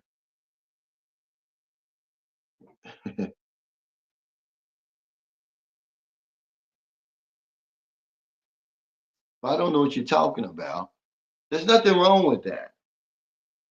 If my money is my value, then a woman's youth and her beauty is her value. So that's where we make that connection over there in the Philippines. Yeah, he said, why is it when you talk to God, it's called praying? Whenever God talks to me, they call it schizophrenia. Yeah. When people, I was told that a long time ago, be leery of people who say that God is talking to them. But um, I don't knock people's religion, and people get that wrong about me. I just wear my uh, emotions on my sleeve. I don't. I'm not gonna hide anything that I believe. Okay, it's the same with you. You can get on the mountaintop and scream about your religious beliefs, but if I bring man up, oh, why don't you just keep that to yourself? You know, I just don't believe that story. That's all, because that story has been told before. That's not the original story. And then it's so who's right? They made so many, every religion has its own doctrine, its own story, its own ending, right? And who's right?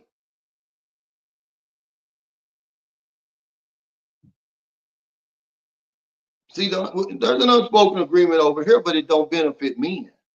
You have no say so in the unspoken agreement over here.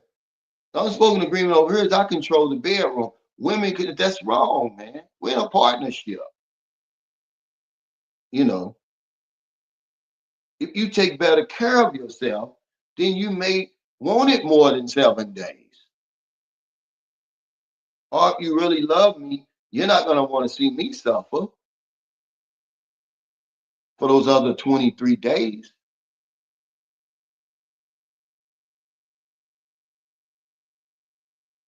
Excuse me. He says, I've had enough tale in my life to practice celibacy today, is what I tell myself to keep my sanity. I agree with you about the rhetoric.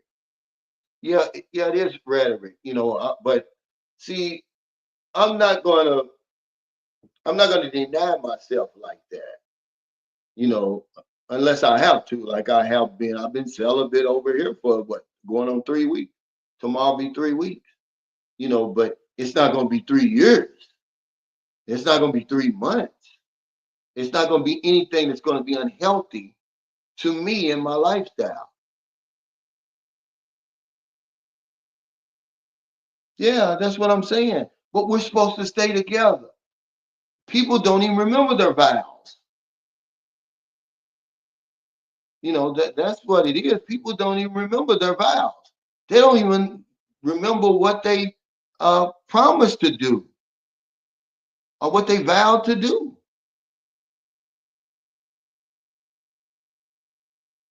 but somebody knows. And he said, yeah, you promised to take good care of me. And now you're not.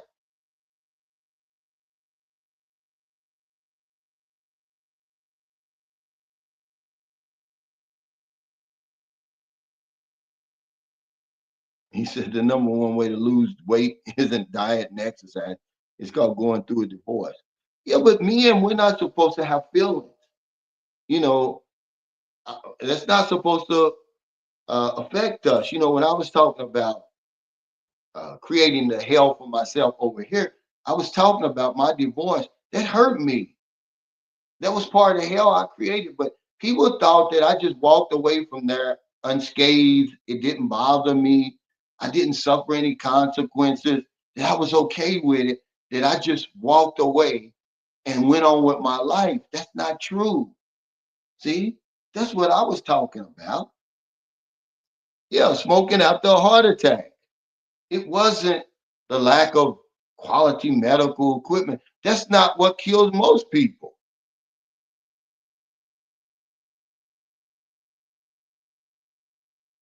Yeah, he smoked. Probably drank too, but I know he smoked because you can't put them cigarettes down like that. John was only in the hospital for 9 days. He probably was smoking while he was in the hospital.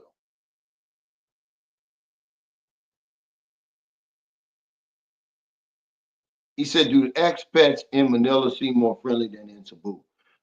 Well, I know the people do. The Filipinos do. The expats just seem to be the same to me, Blizzard Brown. It's no different to me, really. Every soul attracts its own. You're going to attract a certain person to you anyway. But I can't tell the difference in expats. I've met good expats everywhere I've been. You would think that the expats in Angeles City would be, uh, meaner, more grizzled and ornery than Cebu City, but it wasn't. I really met some great people in Angeles City, and they live in Angeles City and been there for years. It doesn't matter to me now. Filipinos, yeah, Filipinos in Manila are not as friendly as the Filipinos in Cebu. Manila, man, is a stress factory, man. It's a dog eat dog world. You got to understand, there's 20 million people in Manila in a place that was built. It was designed to hold only 850,000. Look that up. The Army Corps of Engineers, we built Manila to be the Los Angeles of Southeast Asia. And it was at one time.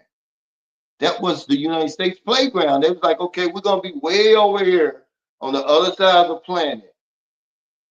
We're going to create this playground for us. But now it's been overrun. It's like the big city of dreams now. That's where everybody goes when they want, you get paid more in Manila. But a lot of dreams die there. And you see it, man. I mean, it's obvious to me. It's obvious to me. I mean, the people in San Carlos City are so nice and friendly. You go to Manila, it's like you hit a switch. He said, yeah, we need a proper sleep as well to balance our proper diet and exercise routine.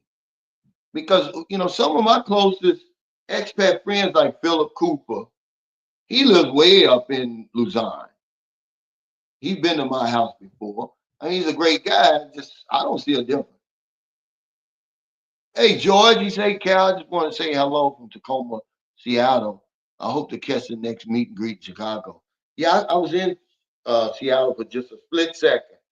I was the last person on the plane because, going through immigration and stuff, I only had like an hour uh, layover, but, you had to get your luggage, take it through customs and all that.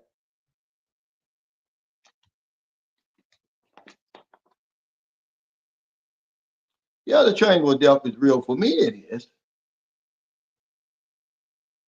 He says, while in my hotel room in Louisville, I did a sunshine and moonshine marathon for 2 nights until I fell asleep. John was just like you, Cal, straightforward, honest, and genuine. Yeah, that's what I liked about John. John thought for himself, and uh, even though John was a mega, I got along with John because I knew he was a mega. He didn't try to hide it, and I respected that. I didn't care, you know, and I don't care of any mega. I don't care who you vote for. Me and John we used to have some lively discussions, you know, because he would talk about, oh, we should scrap disability because a small percentage of people screwed the system over. So I'm saying, John, so the 98%, probably more than that. I mean, to say 99% of the people excuse me, who really and truly qualify for disability and need it, you're going to penalize them for the 1% of the people who's falling through the cracks. Because you know where John comes from. In Appalachia, there's a lot of that. Even here in Eastern Kentucky, they had a lawyer, he's facing a life sentence where he became a multimillionaire getting just so many people disability in Appalachia. But we talked about stuff like that. And John had his own conversation. That was my partner, man. But it wasn't the lack of healthcare that killed him. John just didn't take care of himself. The last time I seen John, this is the truth, man, the 100% truth. I was riding my bike. John had moved into my old house. And I rode past there, and him and Nifty, that's the guy from Australia I play tennis with, they're out talking. And John, I mean, he's just disheveled. I mean, his girlfriend's out there. Come on in, John. He got a cigarette and he got a cup. His zipper's unzipping. His shirt is hanging, half out of his shorts and the other half in. He looked terrible. It was just a typical, night for John.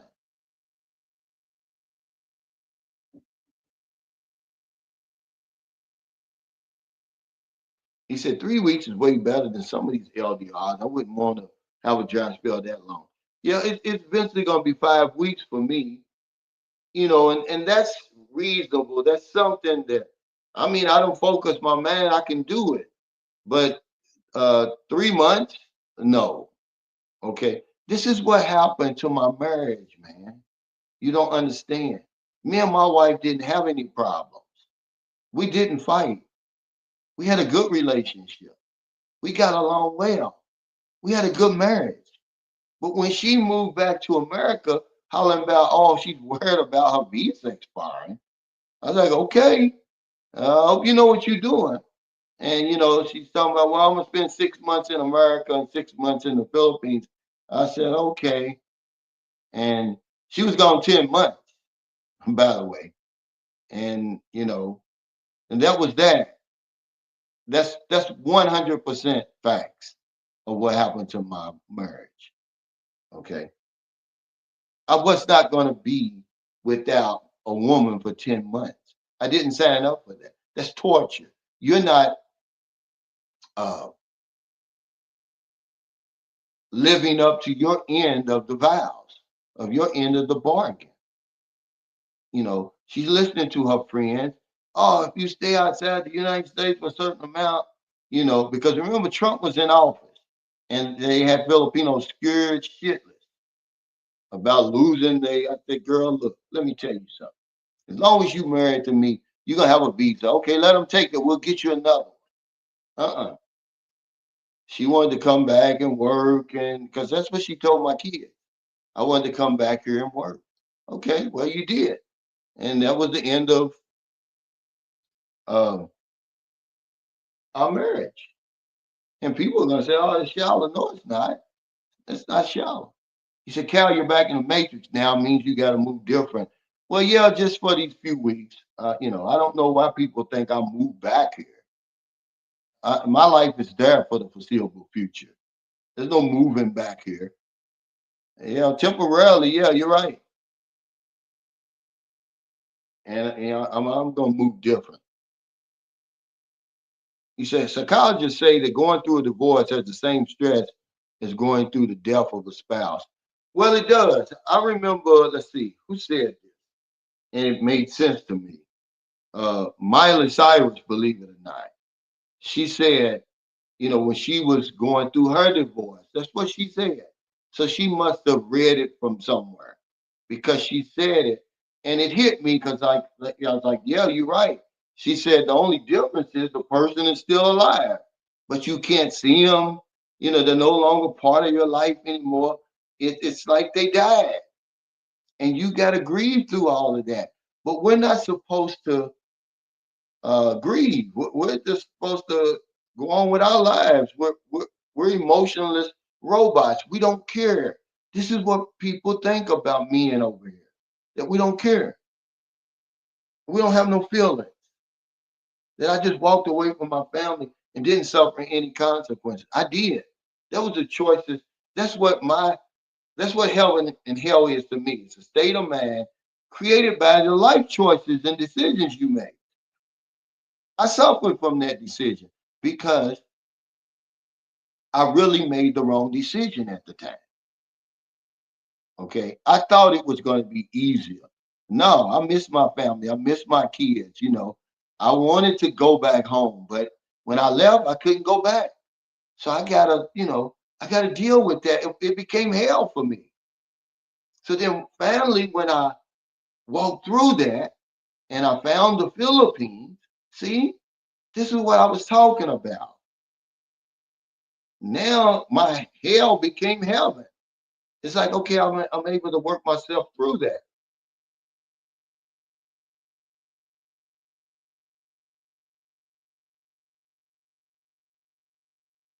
He said, what up, old school? I've always kept it real with you, and you've always kept it real with me. So my question to you is, if you could do it all over again, would you just be a player for life? I wouldn't. We had this same discussion at the meet and greet yesterday. And Joe, the guy, he lives in Louisville. He's a real good guy. He asked me the same thing. He said, if you could do it all over again, he said, would you just be a player? I'm like, no, because eventually some woman is going to get your attention. Some woman's going to catch you. You know, you, I would, since you're asking me, because Joe was asking me about it in the Philippines. And I was like, well, it's a whole different animal, man. Eventually, some woman's going to catch you over there. You're not going to, I don't care how much you try. Eventually, one of those women is really going to catch your eye. And, you're going to just say, okay, I'm satisfied. Because being a player like that is almost like fooling with them prostitutes and stuff. Because my buddy, him and his girlfriend, they're in Thailand right now. He said, Calvin, I went by Nana Plaza. He said, man, and some of them prostitutes out there, they stink, you know. And I'm like, this is why I don't deal with them because even though I can't smell them, this is what I'm thinking in my mind. I can't deal with a different woman every day like that. I got to be uh, comfortable with a woman before I can even perform, really. I can't perform on the clock. But that's the way I think. I'm thinking, well, who was she with 5 minutes ago? Is she, I'm thinking the worst thoughts I could possibly think. And so I don't deal with that. And that's what being a player would be for real.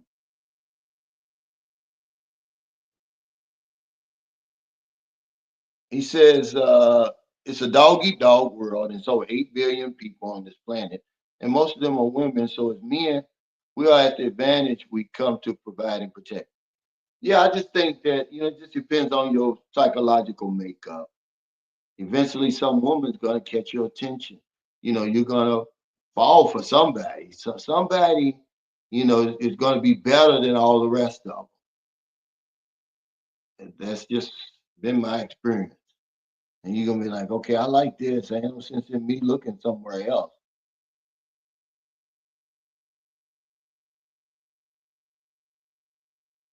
He said, what's up? I came across your vids. My family's from the Philippines, but I'm American born, okay, to build wealth and prosperity. One either has all the time and no money, or vice versa. I would have both. Well, over here, I just didn't want to work until I died. I was talking to a woman at the meeting tonight. She's a real good friend of mine, and her husband's a good friend of mine. And I just asked her, I said, "Well, when is your husband gonna?" Uh, because he's probably about 66 or 67. I said, "Well, when is he gonna retire?" She said, "Well, he always says he's gonna retire, but I don't believe him." And I was like, "Well, I don't want to work myself to death." And over here, you get yourself in a position where you have to keep working. You got the 30-year mortgage. You probably even bought the new truck. You may have, teenage children that you're still responsible for, grandkids and stuff like that. You get yourself in a situation where you got to work yourself to death. And that's what I told. I said, I retired at 55. I retired myself. I could have still been on the hamster wheel, but I mean, it wouldn't have done me no good.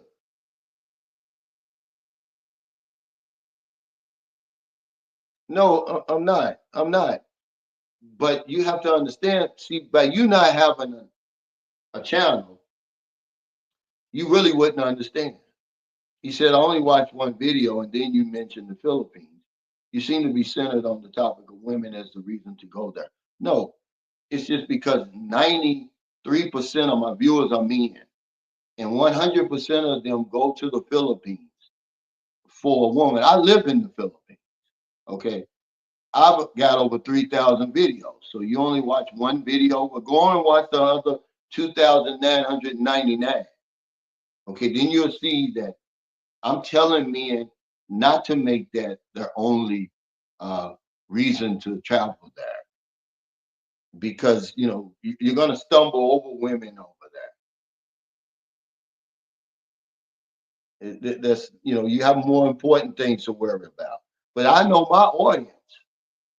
Okay, I'm not stupid. I know my audience. I know who I'm talking to. But if you just somebody who jumps on in people's live streams and stuff, you have no idea what you're talking about. You guys have all the answers, you know. Well, start you a channel and let's see what you can do.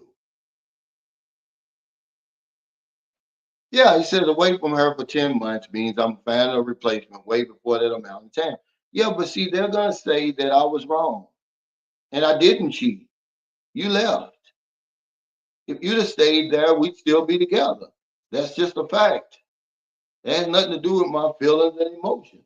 But when you decided to leave and you stayed gone that time, well, I found a replacement because I knew that she was eventually going to find somebody over here. They were going to find her.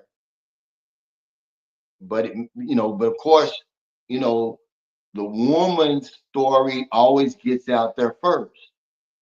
So she'd already set it up. Oh, he cheated. Well, no, how can you say I cheated when you left? You left me and my son over there. Okay. What does any reasonable man still in good health, still got a little money and everything? What is he supposed to do? Just sit over there and wait for you to come back after 10 months when you had no reason to be over there? I'm your husband. I'm going to take care of you. You didn't have a job. You didn't have a place to stay. You had none of that. Okay. But yeah, I don't care what people think. Remember, I'm in my fourth quarter. You know, he said, if it's good you came back to America for a while. Oh, it's good you came back to America for a while.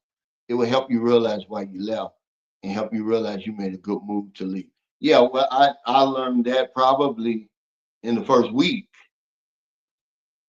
because they call it a culture shock for a reason, guys. When you were gone as long as I've been gone 6 years. When I came back, it was going to be some changes. There's going to be some things I didn't agree with. Okay. And that's what happened. There's some things I wasn't comfortable with. One was leaving my woman behind.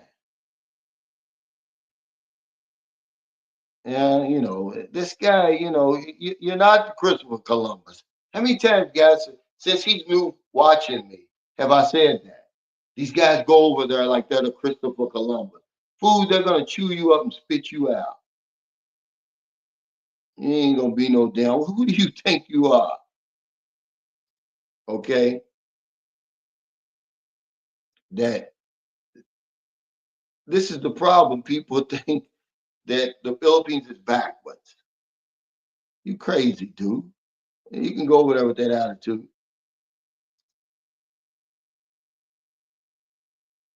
Oh, he came. He got home. The beach of light. I mean, no, I didn't say America was bad, man. Uh, yeah, see, that's what I'm talking about. I don't. That's why I don't deal with bar girls and stuff like that. I don't care how good they look. I don't want that. Yeah, see, but I'm not going to do that. I'm not most guys, Robert. He said in the U.S., guys can go for years without uh, women. Monk mode is normal in the U.S., and we pride ourselves on that. Like you see what the guy says. Oh, I don't need women. I've been, I've had enough through my life that I can be celibate and be happy. Well, not me. I'm not trying to be that. Yeah, he said lots of new names in the chat. Hit the like button.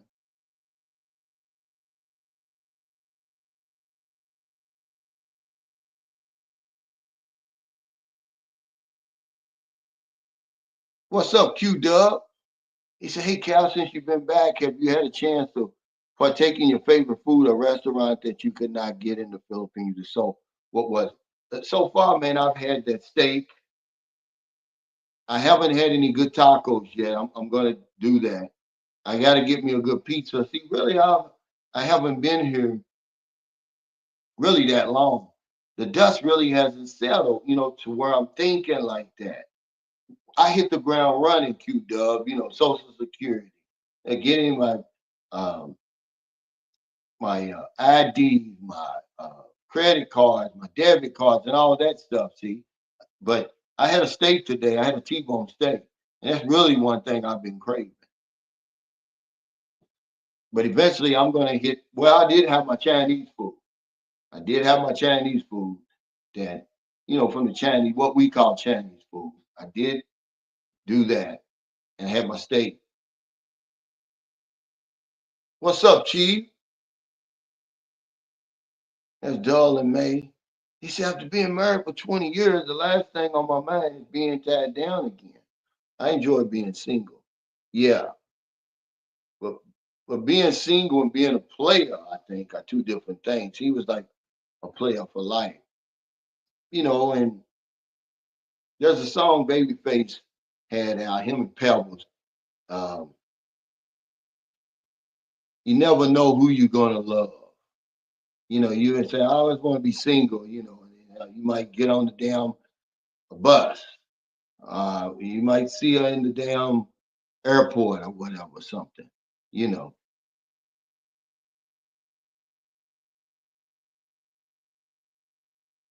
Yeah, he said you do realize that Columbus was a shit explorer by most modern accounts.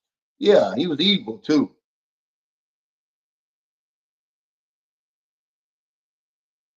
He said I would say at least 85% of men I know personally in America have women and can get laid on a regular basis. I'm not saying they're all happy, but yeah, I could do that. But would it be with the women that I want to, you know, get laid with? We're all different. It's not. There's nothing. Uh, I'm not competing against anybody. I'm living my life. I'm happy for them. I'm telling you about me, Blizzard Abroad. I can't be happy here with the women, the options I have. I'm 61. I'm a whole lot older than you. You guys are still young. When I was y'all age, I wasn't thinking about. I was still living the American dream. It's a nightmare to me now. It's become a nightmare. I know it's an illusion. If it is an American dream, it's not for us Americans. It's for the people coming in here outside of America. We've been starving the rest of the world for decades, centuries, really. But you guys are young, man. When I was your age, I was getting it on the regular too. I'm 61 now. I'll be 62. Where's the 62-year-old women? Huh? 60 or whatever it is. And I'm part of the 15% that left. You said 85% of the men you know. I'm part of the 15%. And we're not putting down America. America is just one option for us. Obviously, every man here is not unhappy. Some people are enjoying their lives here. They say, I like it. What's the problem? But we're not all the same. See, y'all try to think that all men are monolithic. We're not. We have our own minds. You know, those 85% of the men that you're talking about, I probably wouldn't fool with 85% of their women. I wouldn't probably find them attractive, because we will get desperate. The natural instinct will kick in and we will settle when there's nothing else there. Just to say, oh, yeah, I'm doing it. Yeah, I got a woman, I'm doing something. But see, that's the problem. A lot of the 85% of the women he's talking about is a big back attack. See, I mean, it's just how it is. Them guys ain't with no damn pieces, man. I guarantee you they're not.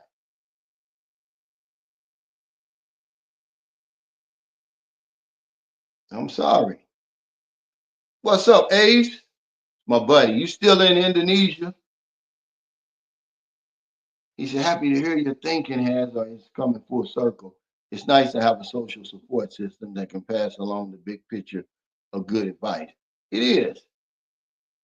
But here, if you say, oh, I'm going to try something outside of America, that means you don't like it here. That's not true. It's just that there's a whole world out here. Okay, why would I settle? Okay, if the United States is about, let's just to make it even, let's say 4% of the Earth's population. Why would I want to settle for 2% of the women, of the population of women, and neglect the whole other 98%? Maybe what I'm looking for is not in the 2%. I mean, you guys, I know you can think outside the box. This isn't, oh, I'm knocking America, I don't like it. I'm just saying, the earth is my home. I don't have to settle just for America anymore. It's not up to my standard. I don't want to sacrifice and do the things that I need to do to make it here anymore. I was working twice as hard. So I looked outside. I'm like, okay, well, where else can I go? Where I don't have to kill myself, where I don't have to sacrifice so much, where I can enjoy the fruits of my labor a little bit more. That's all. If you like it here, stay here.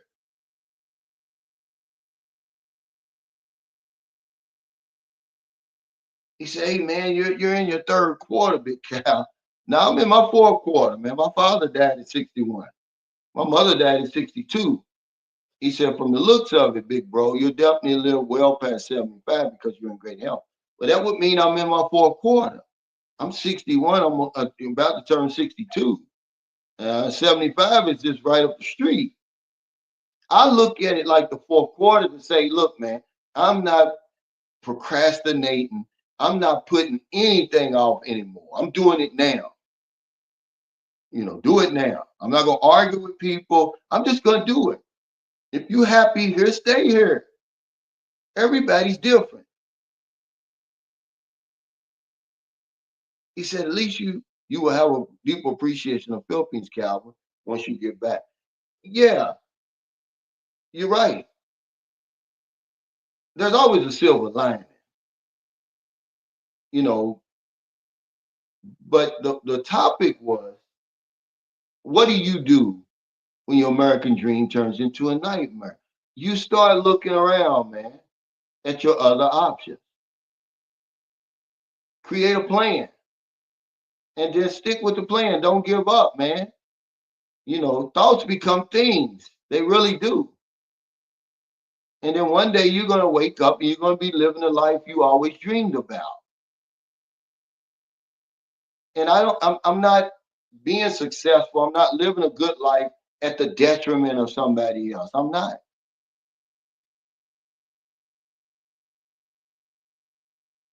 Yeah, I did have Andy's. Yeah, you're right. I haven't had the right way barbecue yet. I didn't even know they were still open, to be honest with you.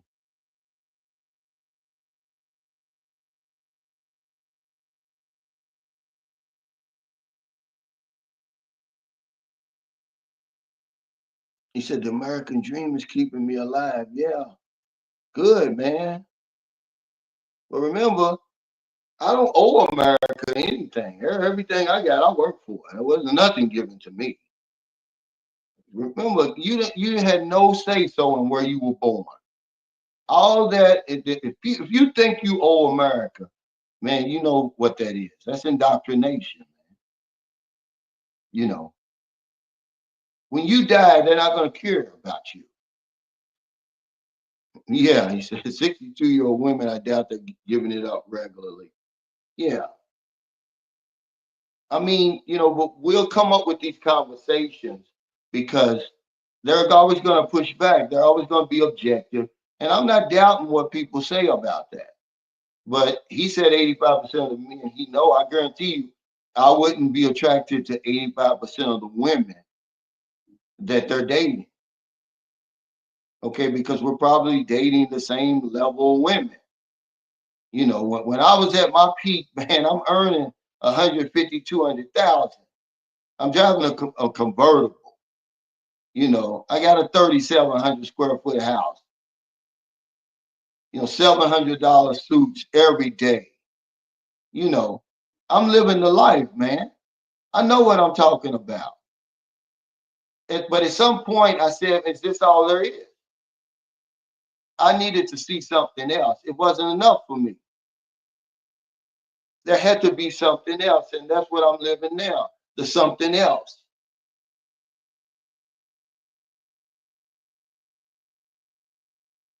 Yeah, that's all I'm trying to do. He said to see Calvin living his best life is very entertaining and motivational. Keep going, sir. And that's all. I'm just trying to be an example. It doesn't have to be the Philippines. You can do it here in America if you find a way. I can't do it here. Not the way I want to do it. Okay. There's not a Maryland that's born and raised in America. I'm sorry. They don't make them like her over here. Okay. Yeah, the big back attack. A lot of them, 85% of the women got big backs. Yeah. Hey, John, he says, sorry, I miss seeing you, Saturday, Cal. That's okay. Did you come through there?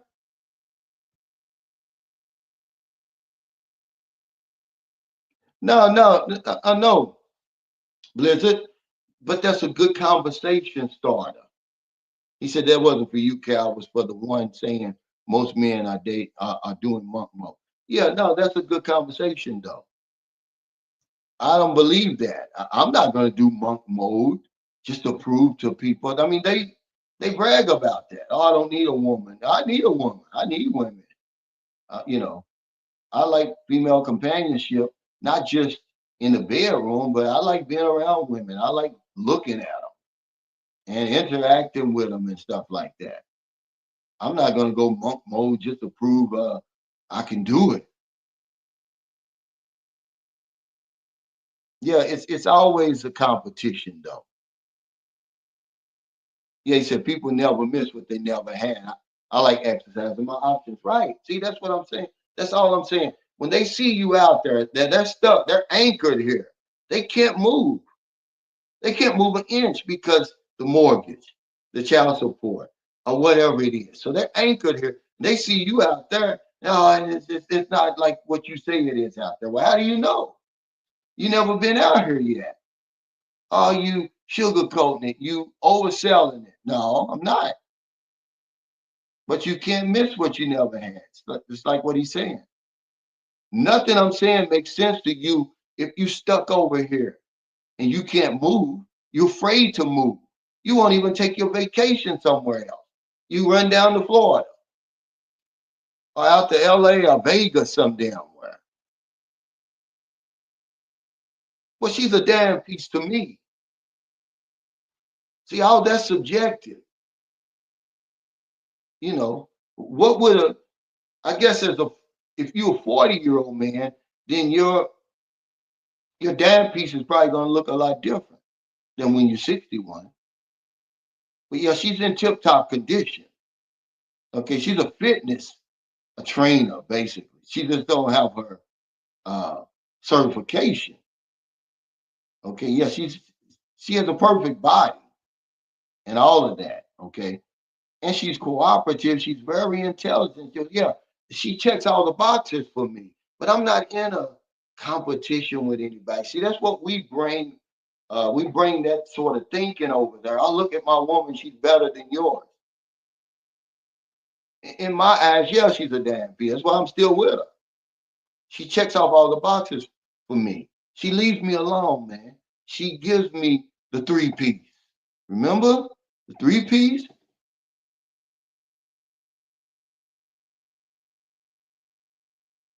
The piece of chicken, the piece of man, and the piece of ass. I get all of that. Okay. And she's very respectable. She has no enemies. So yeah, she's a damn piece to me. Because all that's subjective. Have I had nicer looking women? Probably. Smarter women? No. Uh Shapelier women? No. Merlin's in tip top condition. When's the last time you've been with a woman who's in tip top condition? There's no fat nowhere. Everything is right where it's supposed to be. Okay. It's probably been a long time. Okay. Yeah. But see, people won't get honest. They know it's a big back attack. That's what they're dealing with. But they'll tell you, oh, it's a damn piece.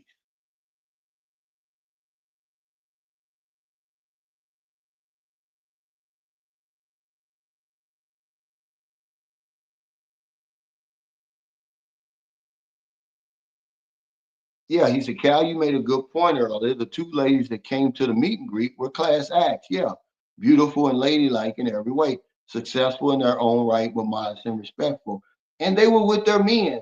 They stood by their men. Imagine Dr. Dale took her husband to the Philippines, took him to Thailand and Malaysia, and wasn't even worried. Okay. And bought him back. See, he got a good woman. It's possible. You know,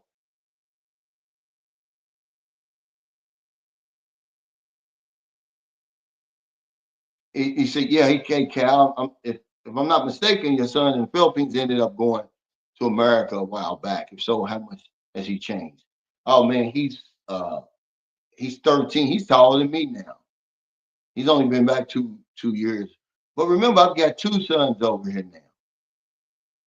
You know, I was talking to a guy yesterday. I was telling him, man, this is the reason I say the things I do. I'm telling you, I did everything wrong over there. My oldest son is 14. He'll be 15 in November. His mother was pregnant the very first day I met her. See, I don't be, I'm giving you the nitty gritty. I'm telling you what I'm seeing, what I'm living, what I'm experiencing. You know, you go over there and you enchanted by these young, attractive women. You really don't know what's going on. I mean, I met her January, I want to say January the 21st, and he was born November the 3rd. But yeah, they're adjusting very well, man. They're both very intelligent. My oldest son, he's in Raleigh, North Carolina. He's playing soccer. But yeah, my son here, you could hardly recognize him. I'm gonna interview him because I interviewed him when he was getting ready to go to America. He looks totally different. He's been slimmed up. He's taller than me. He's got a big curly, well, both of them got big curly froze. And he talks so deep, and he's 13 now. So, he's going through that puberty. He said they call it the American dream because you have to be asleep to believe it. Yeah, I think those days are over. I think as you grow older, you realize that it's a dream, and what you thought it was, it's become a nightmare for me. So I've got to find it somewhere else. It's not illegal to look outside the United States. There's more to life than the United States. People will argue with you up and down, oh, you're not a patriot. Man, the United States is a very small percent of this planet. He said 62-year-old women still active. Be careful. Yeah, well, they'll be active with, I'll date a 62-year-old woman when I'm 82. Rosie, I'm sorry. Not while I'm 62. Because I know what I like. I know what I want. I'm not going to be in church 4 days a week. I'm not going to join the deacon board and all that.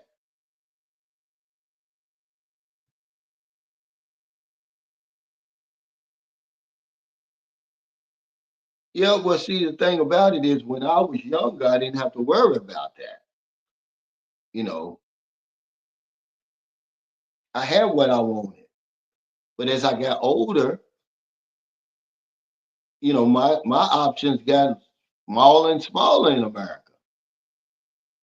You got to understand, man, even though they are fitter, he says coastal cities and towns usually have more fit women, okay, as well as larger cities with women into health fitness, okay.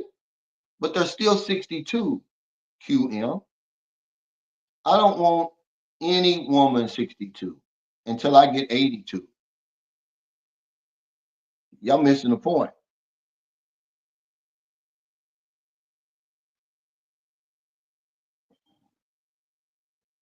He said, hey, I finally caught you live. When's the meetup in Chicago? I'm in Kansas City, Missouri, 6 hours away.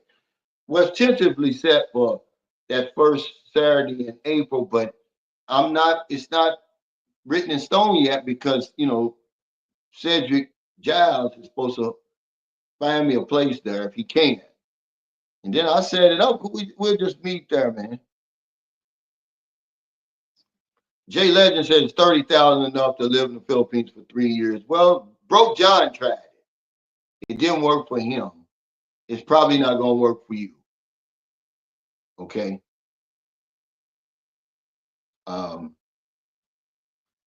because you're going to spend a lot of that up front, Jay Legend, just getting established. You're going to spend about, let's say, 6,000 of that getting started. Rent, deposit, furniture, probably a scooter or something. You're gonna be on vacation mode when you get over there. Now you're gonna in about 3 or 4 months. Now you're gonna have 24,000 trying to make that work. Anything's possible. Anything's possible. But it's the Philippines is front loaded. It's going to take you a while for the dust to settle, for you to get acclimated and get settled. And you're going to spend a big chunk of that 30,000. People don't understand that, but you are.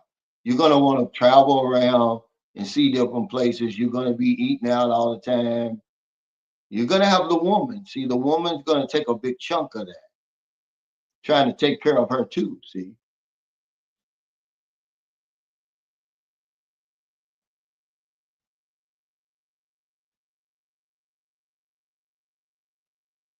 he said, no, but I could meet you tomorrow. I would even buy you lunch.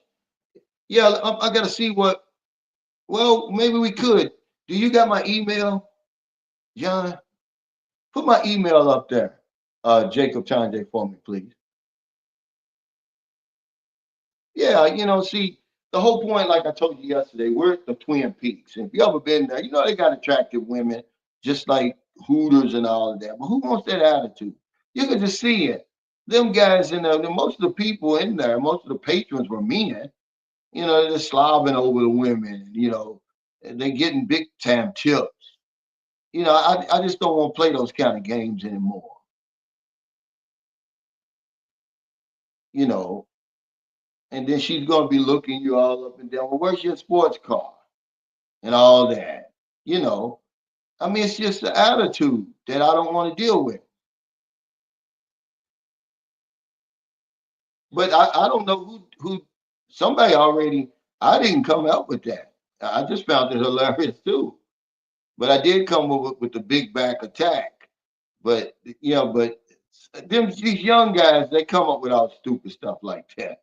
It's hilarious, you know. Because what's up, Thomas?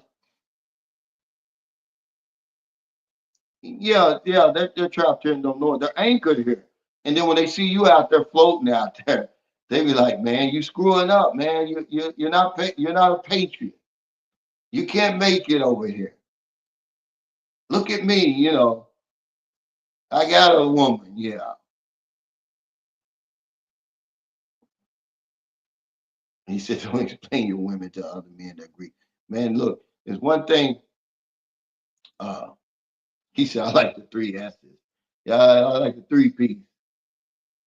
But because I trust my woman, man, and she's not really mad anyway, but she knows a good thing when she got it.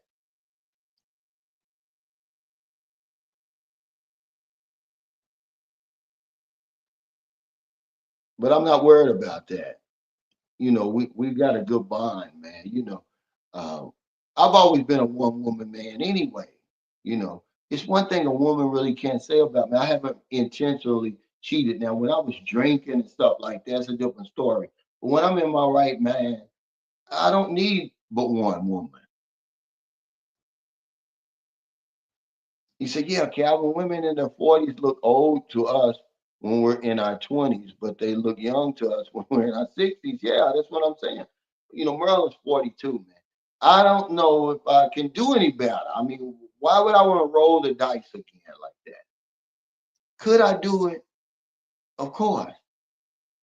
He said, a piece of chicken, a piece of man, punch you back 2020. He said, the three piece of chicken, piece of man, and a piece of ass. See, that's the three piece. That's all I want, and Maryland gives that to me. You know, we're friends though. See, I trust Maryland. If I couldn't trust her, I wouldn't be with her, man. I trust her.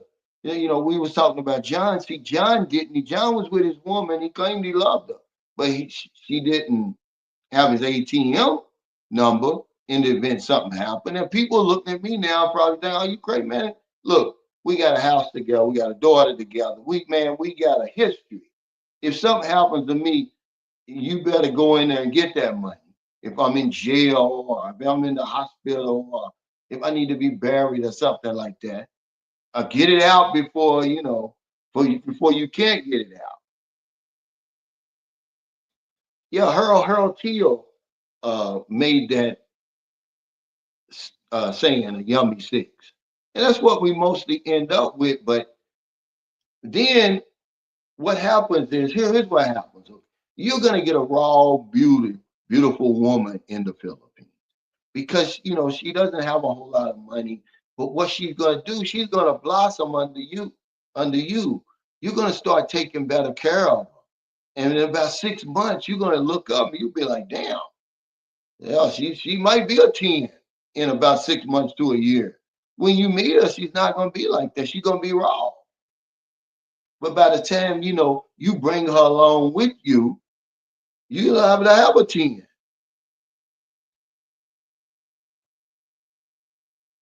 He said, taking a woman to the Philippines like taking sand to the beach.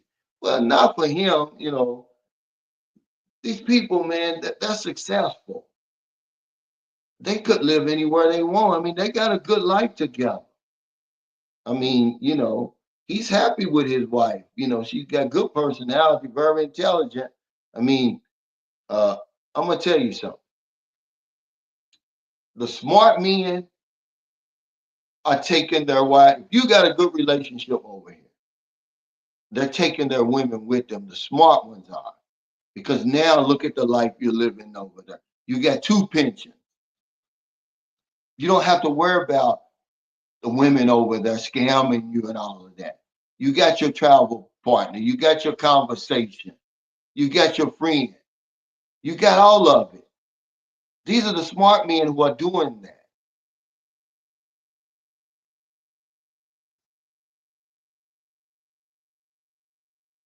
Yeah, she said, I agree with you guys. I'm a African American black woman and married a man from Ghana. I would never be with an American man ever again.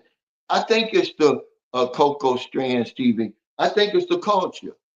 I think our culture does that. But at the same time, why limit yourself to an American man? Why limit yourself? We're only 2% of the Earth's population. Do you really think you can find a good man? I mean, in that little percentage, remember, and especially as a black woman, they said 1 in 12 black women are going to have to, if they want to get married, they're going to have to marry outside of their race. They're not going to marry an American, African American man. So the odds are against you already. So I don't blame you. I wouldn't limit myself, and that's what they want you to do when you hear when you hear a lot of these guys. Like my big brother. He's got a PhD, and he's into all that stuff. You should marry a strong black woman. Well, I was with a strong black woman for 18 years. I mean, what does that prove? That doesn't prove anything. Why should I limit myself to just one type of woman? I don't get that. And people are gonna say, "Oh, you're gonna lessen your breed and all that old stuff," right? Knowing we're all mixed anyway. But yeah, I hear you. I think there's something culturally effed up about Americans, really. But you're not gonna know it while you're stewing over here in it. You gotta leave and be gone for a considerable period of time, and then you will see the attitude if you can be honest with yourself. You're gonna see the attitude. I've seen what I used to be, man. I'm not the same man I was before. I don't care about cars and stuff like that.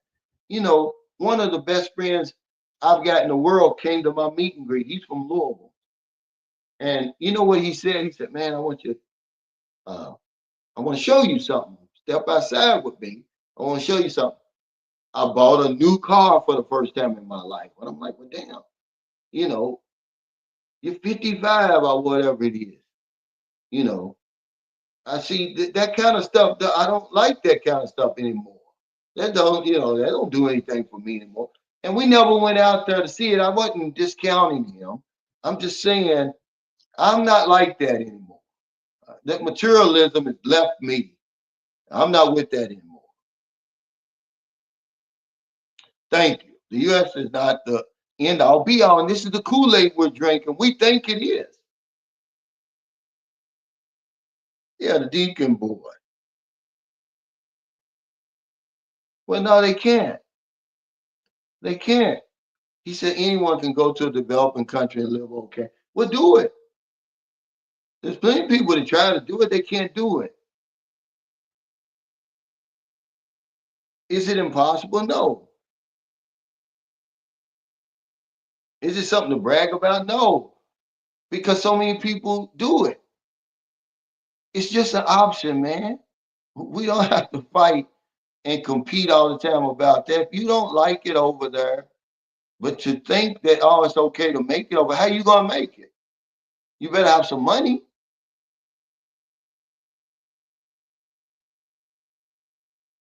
He said, Calvin, your son is taller than you. Yeah, he is.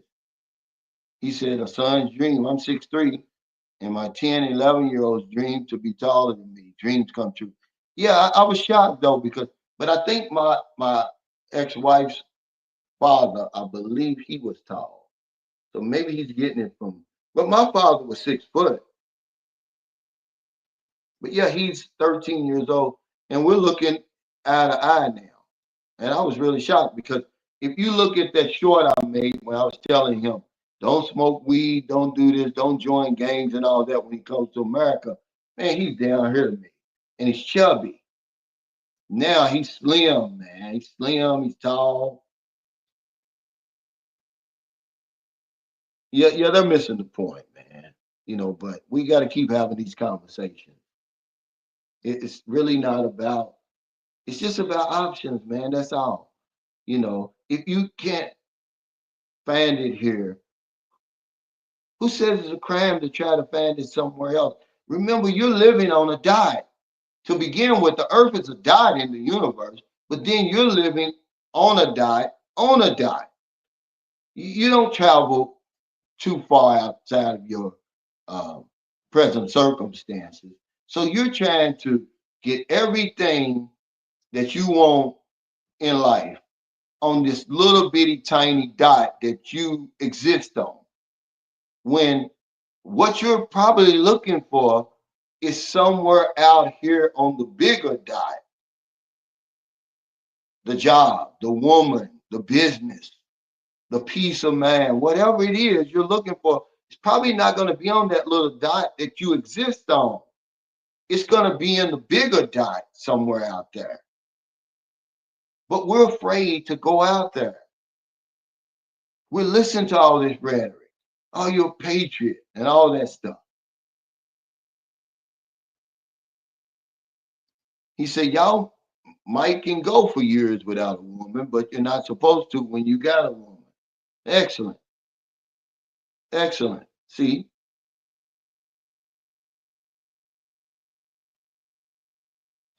that's what I'm saying. At some point, the women over here, they want to control the bedroom. And that's just not fair. We got a partnership. And they want to control the money. They just want to control everything. They want to control you. And I don't know where they get that from. Who's teaching them that? He said, sitting in church 4 days a week surely can't be a bad thing. You could be always trying to what? To acquire what? No, I'm not going to be in church 4 days a week.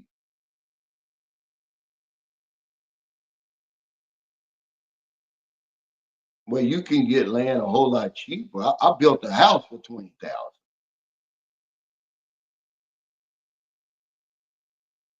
But it just depends. The closer you are to the city proper, the higher the land's going to be.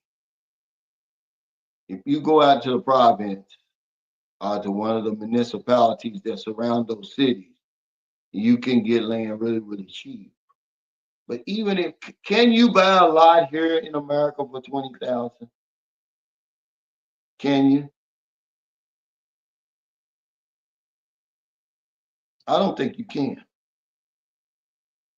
Hey, go be Franklin. Thanks for that super chat.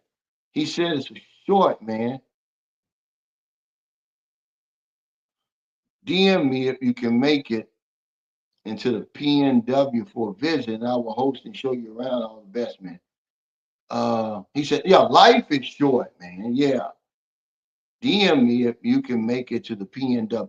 What is the PNW, man? You remember, guys, I'm old. I've been gone, man. I don't know all this stuff. I don't even know what the DMV is. What's the DMV, Q Dub? Because he lives in the DMV. Is it, uh, I know the M and V is what, Maryland and Virginia? What's the D stand for?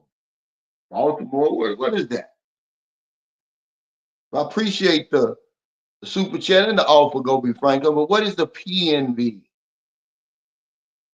Yeah, I'm getting ready to get off here too, guys. But yeah, this is what Jeffrey Taylor said. He said, Thomas says, and you'll never know what you're missing if you stay in the same place. You got to explore other places to see what's out there. We convince ourselves that we're satisfied here. We'll do that. And that you're happy here.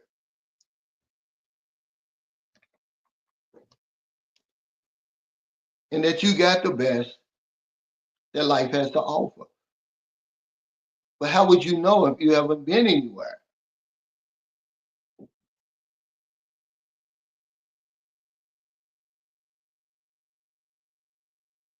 Oh, the Pacific Northwest. Oh man, I was just there, but I wasn't there long. Yeah, I know it's DC, but what does it stand for? And he said Delaware. He said plain and simple, although so tough for people to see. Going outside means leaving what you're accustomed to. I think my Uncle Sam, 11 cumulative lives years in Germany, 2 in South Korea. I've seen lived in, what's he saying? Okay, DC, Maryland, Virginia. That's what I thought. See, that's what I was talking about, Kevin. He said going outside means leaving what you're accustomed to. It's hard, we don't want to change. We're afraid that fear will keep you stuck, man, like that. You're comfortable already. You're in that box that you constructed for yourself, and you convince yourself this is the best that it is. I can't get any better. I'm happy. I'm content, and I'm not going anywhere else. Y'all are stupid, and that's what they're saying.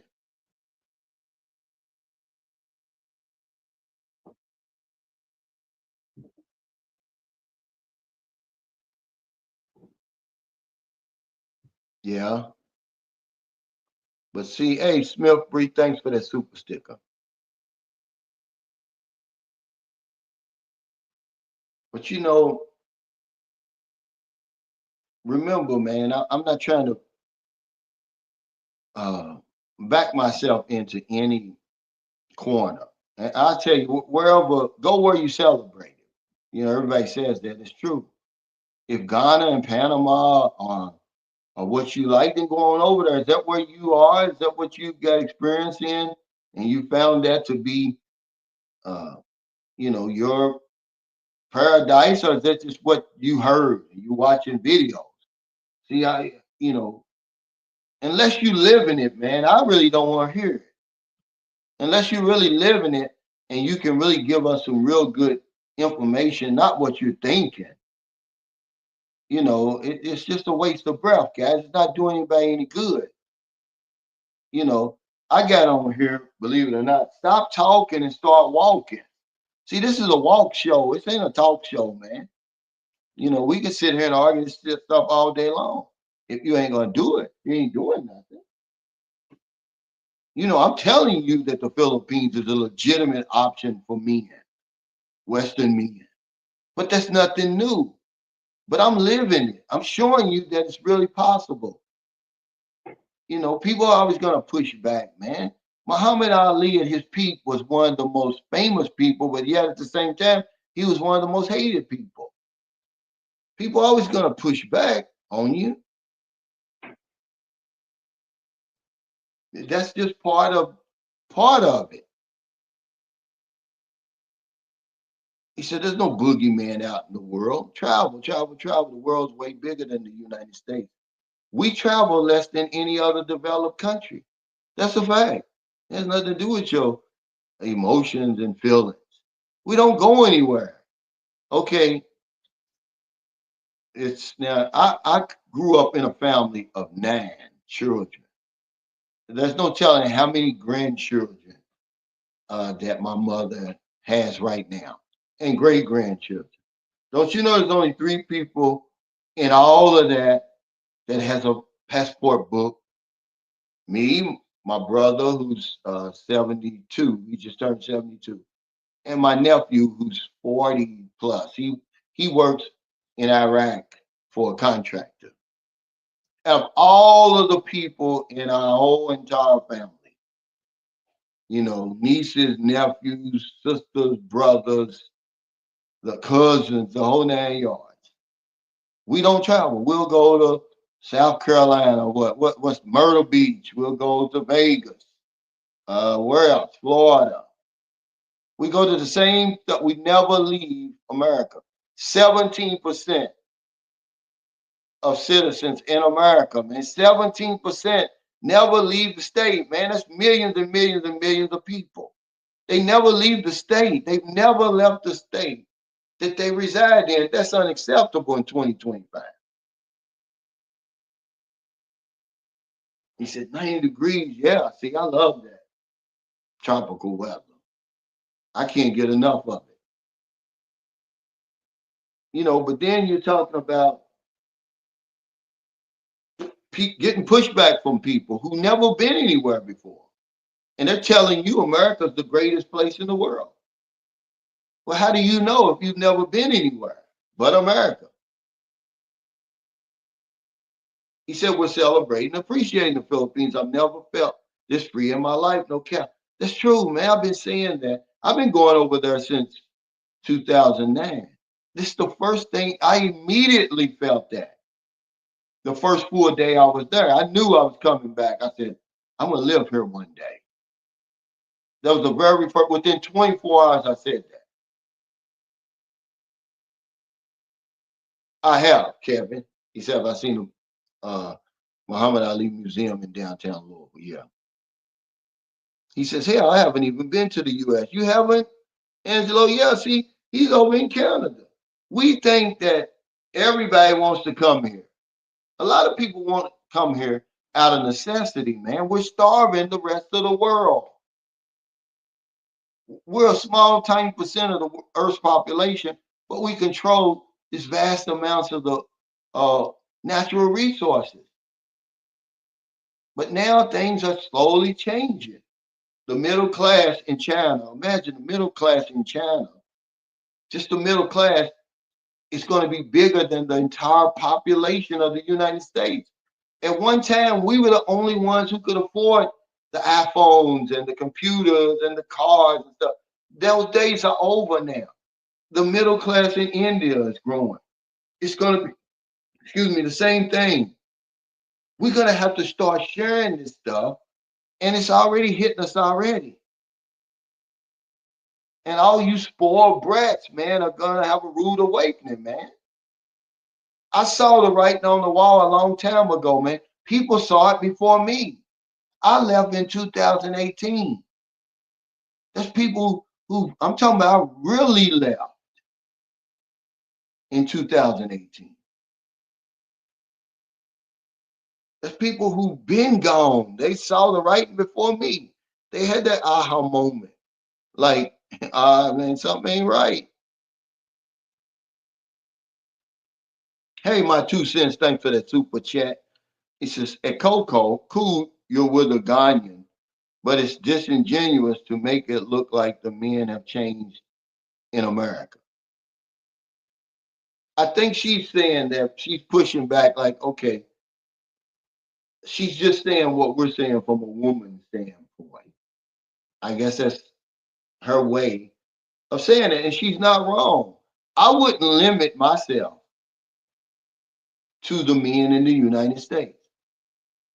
If she's a black woman, why would she limit herself to black men in America?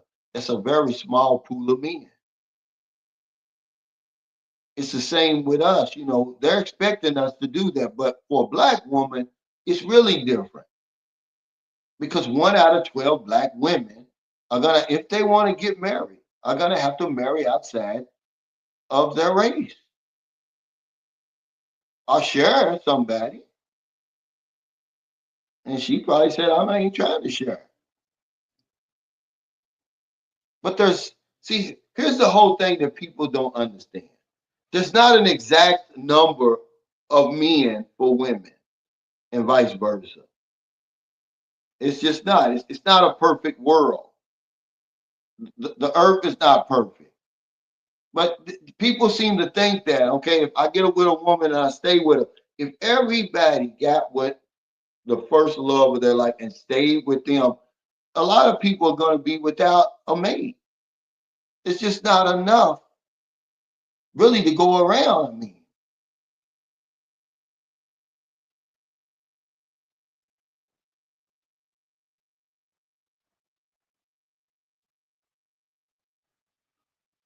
Hey, thank you, my 2 cents for the super chat. Says that show why where relationship issues are stemming from.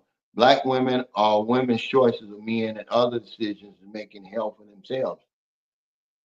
Yeah, and we were talking about something else, my 2 cents, where biologically men want sex 30 days out of the month, and women only want sex 7 days out of the month. And you know that black women and women in general in America want to control the bedroom. This is where the problem is.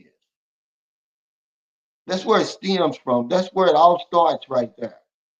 You know, they want me to be unnatural. They want to suppress a big part of my life and then make me feel guilty about it. Oh, you're a freak. You're nasty. You're dirty. You know, that's all you want is sex and all that, see? And then pretty soon you start buying into that and then you're going to be miserable. Then when you go out there and get what's rightfully yours, and now you're cheating. No, you're cheating. Yeah, I salute anybody, man. There's not enough, there's not an equal number of anything for us. If we all got with somebody and stayed with them, there's gonna be a lot of people who isn't gonna be sharing a man or a woman are just gonna be without. You gotta basically go outside. You gotta get off that diet to find what you're looking for. If skin color is a problem with you, okay, you could still go out. Look at all the brown women out in the world that you could go out. Who says you have to marry a black American woman? She didn't marry a black American man, but she married a black man, an African man.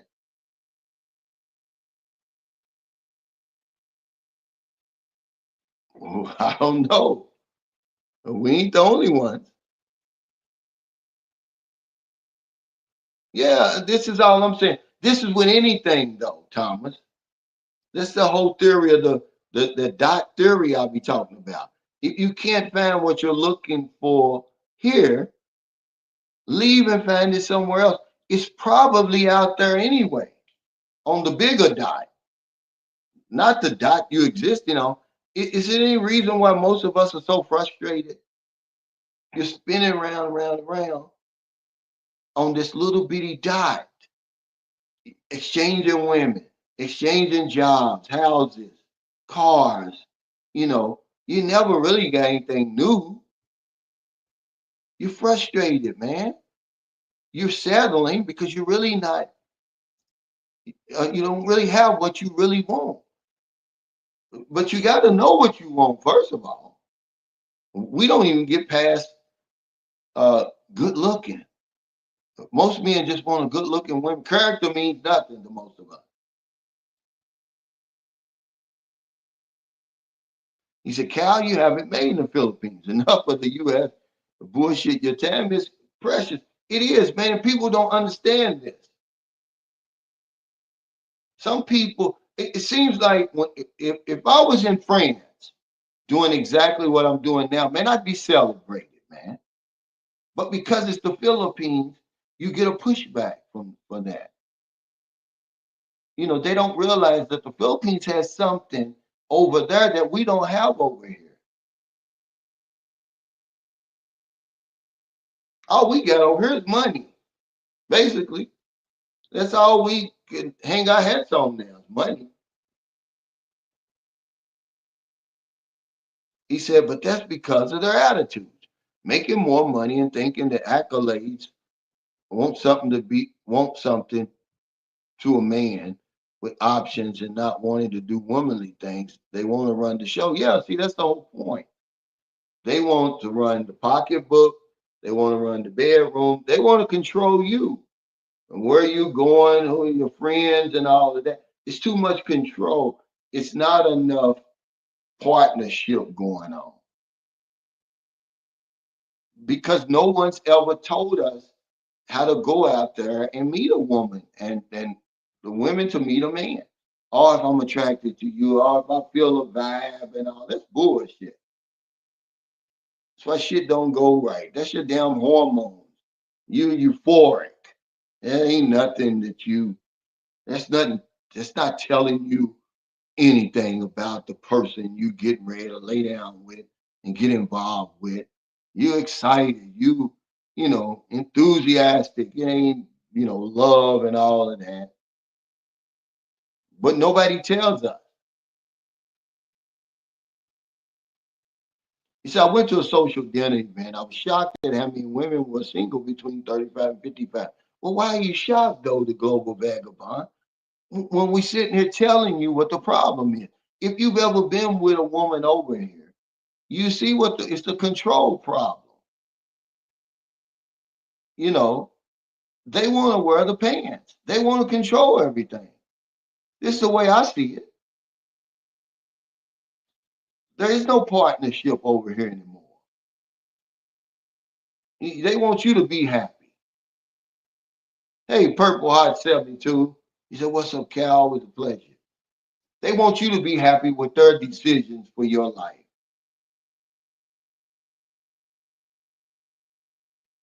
Yeah, see? But that's what we do.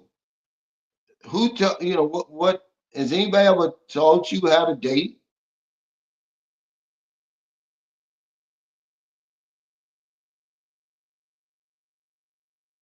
Man, there's good women out here. I just don't think they're in America. I think that there's good mates here, but they're going to be compatible with somebody somewhere else. Probably not here. I just think our culture is so screwed up. We don't know how to date. We don't know how to court and all of that.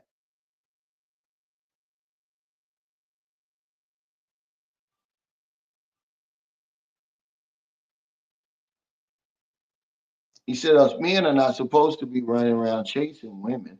A man's purpose is not a woman. They are designed to be a companion. That's true. But that's what they do. They got us chasing them around. Everything's so unnatural over here. Everything about the United States. See, I've been on the outside looking in, and I see how unnatural it is over here. There's no balance. The food is unnatural. Everything's unnatural. The whole scheme of things is unnatural over here.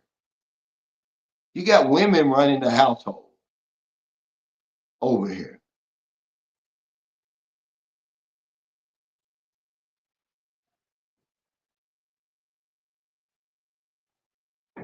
But if you never been anywhere, if you never been on the outside looking in, what times you travel, you're not gonna appreciate what I'm saying. And I'm not the only one saying it.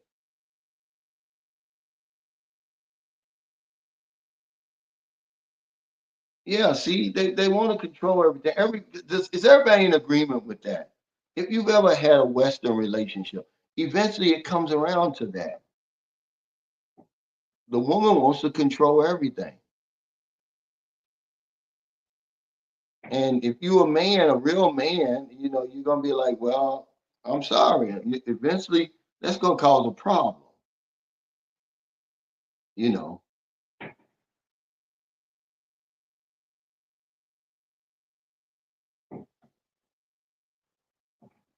but when you go somewhere, there's places where women are cooperative, man. They don't even have to be submissive. They're cooperative. They understand the balance, the natural balance of relationships. That you can't get something for nothing. That men matter. That I count in the relationship. I'm not just there to serve you, lady, and work my fingers to the bone, and that's not it. If I'm the golden goose, then you got to take care of the golden goose. He said, and that's why those women are single again in their 30s and 50s. They're going to continue being in our relationships for a very long time. Yeah, because they're stubborn. They're not going to listen. Nobody's ever going to tell that. They're never going to convince themselves that they're wrong, that they're doing anything wrong. It's always the man. I heard a woman say, oh, there's no good men over here, that they don't need, that women don't need a man because there's no good men out here. at all.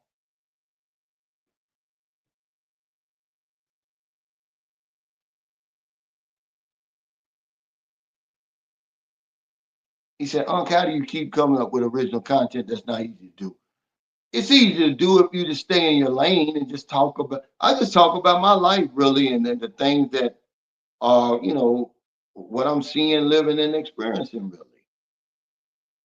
When you start trying to follow everybody else and what they're doing, it gets tricky then. When you start talking about stuff you really don't know about, and you'll see it, it don't come off natural. They're afraid really to be transparent and really talk about their lives and what they're going through. Well, hell, why are you so afraid when the person watching you is going through the same shit you're going through? That's why people connect with me. I got a strong connection with people because the things I'm dealing with, they're dealing with. I'm not going to hide and act like I'm not dealing with certain things, family issues and drugs and all that kind of stuff. And I'm indecisive sometimes and all of that. See, some people sit back and be like, man, what do you mean you're indecisive? Yeah, dude, I'm indecisive. I'm not happy all the time. But it's not hard to do. Nobody knows me better than me. I just like to talk about real life stuff. What's really going on around us right now? And to some people, they're so used to that fake and phoniness that when you hear real life stuff, it's too real to them. Sometimes it comes off offensive, and that's what the guy was talking about yesterday. He said, he was talking to his Filipino girlfriend. He was like, he's really not trying to be offensive. Well, they don't really understand us anyway, just like we don't understand them. So it can be just the tone of your voice that throws them off. So if I'm telling, see, I'm just being too blunt for some women over there, for their culture. I'm not lying. They can't say I'm lying. They can never say that. But I'm just too upfront with it. But you gotta be because I'm not speaking to them. And that's what I told him yesterday. I said, you gotta understand, I know my audience. YouTube tells me that 93% of my audience is men. And 80% of them, of my audience, is right here in the United States. About 90% of it is in the Western world. That's who I'm talking to. I'm not talking to Filipinos. So they're never gonna get what I'm saying. That's why their message comes across so mixed when they're trying to talk to us. They really can't talk to us, really. But I'm not talking to them. So, if I don't have any intention of offending them, but they're not my audience. So if they're listening in, I'm not talking to them. I'm not talking to you. You're never going to understand what I'm saying because you're not my intended audience.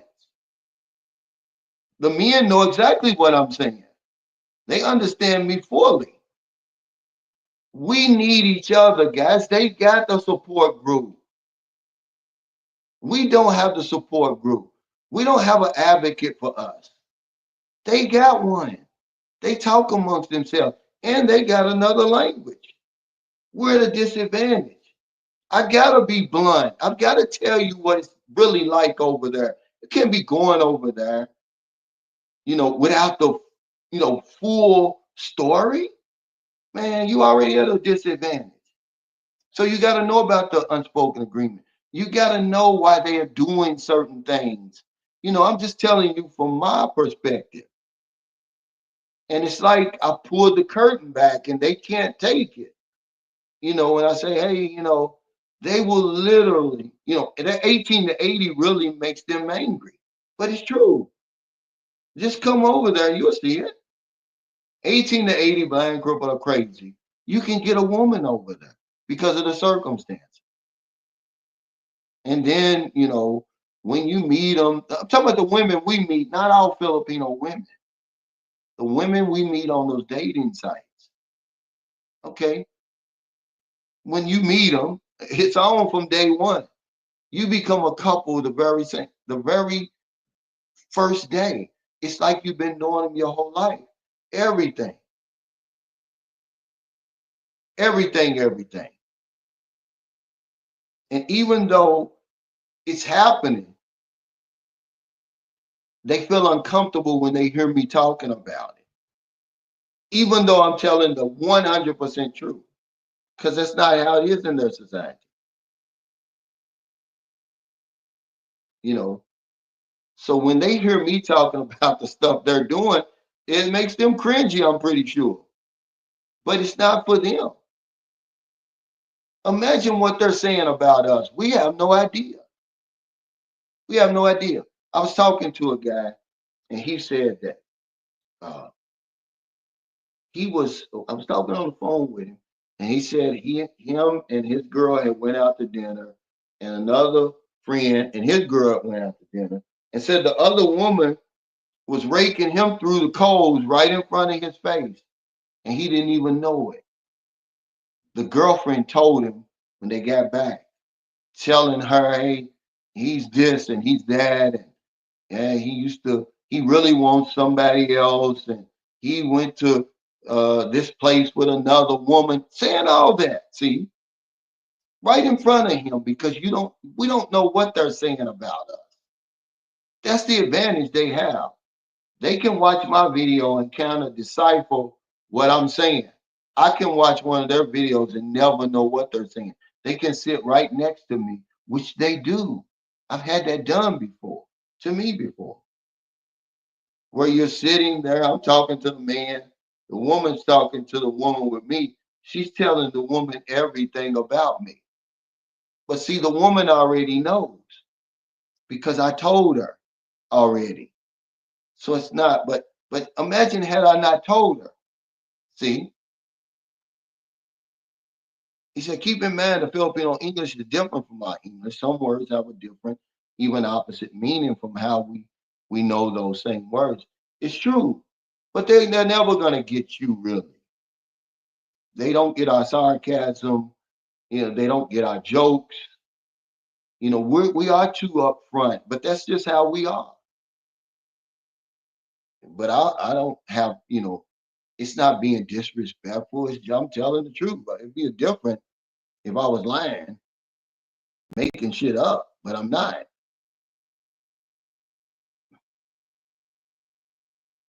My 2 cents, thanks for that super chat. He said, I appreciate your content because you break it down with no chaser. Straight, yeah, because that's what my audience, the only way my audience can understand it. They know exactly what I'm talking about. Man, look, we don't have any time to be playing. This is why I've lost so much respect for a lot of vloggers. I won't troll them. I won't get in their comments. I won't make videos about them. Men are selling everything and moving to these places. They're putting it all on the line, man. You got to be real with them. You got to tell them an insurance agent. That's full discernment, disclosure, really.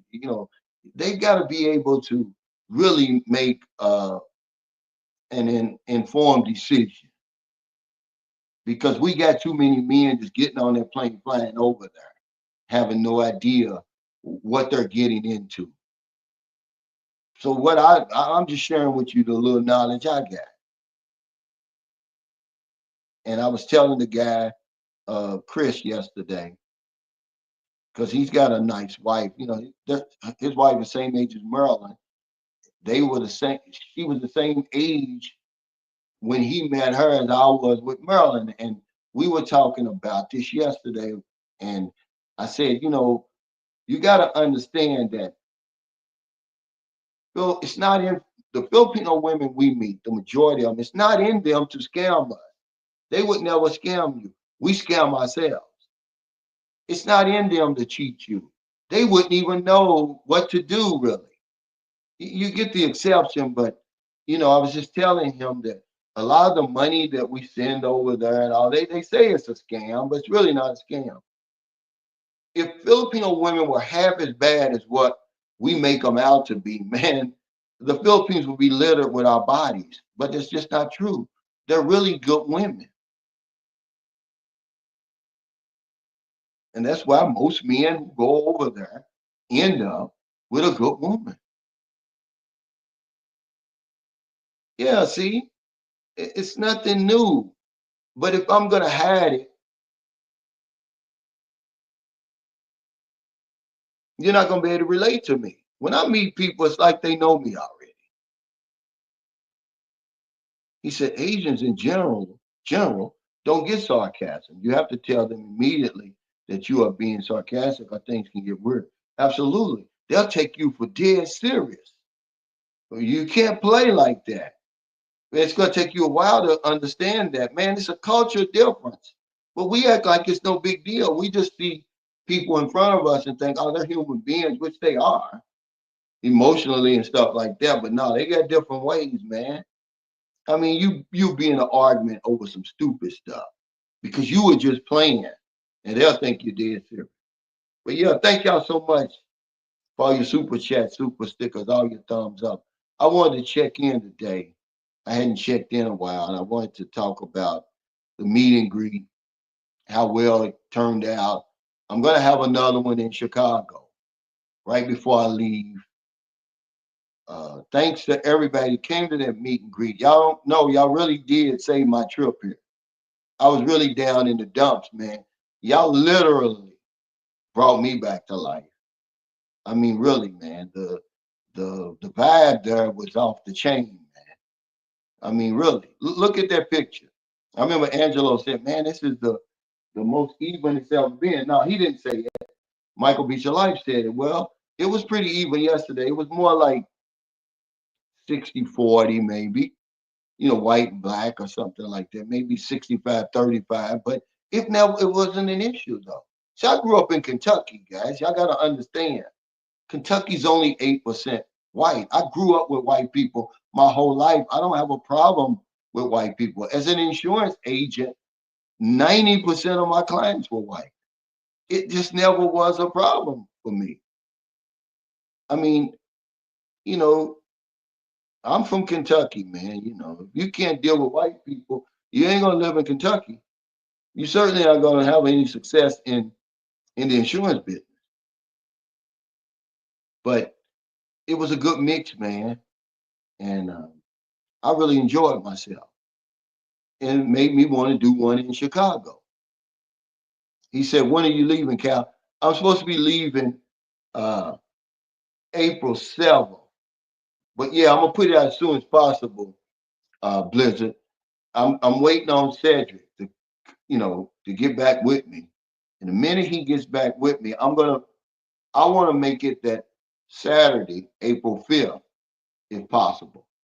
But don't run with that yet, guys. Give me a day or two, and I'll put that out. But thank y'all so much. Take care, man. I'll see y'all next time.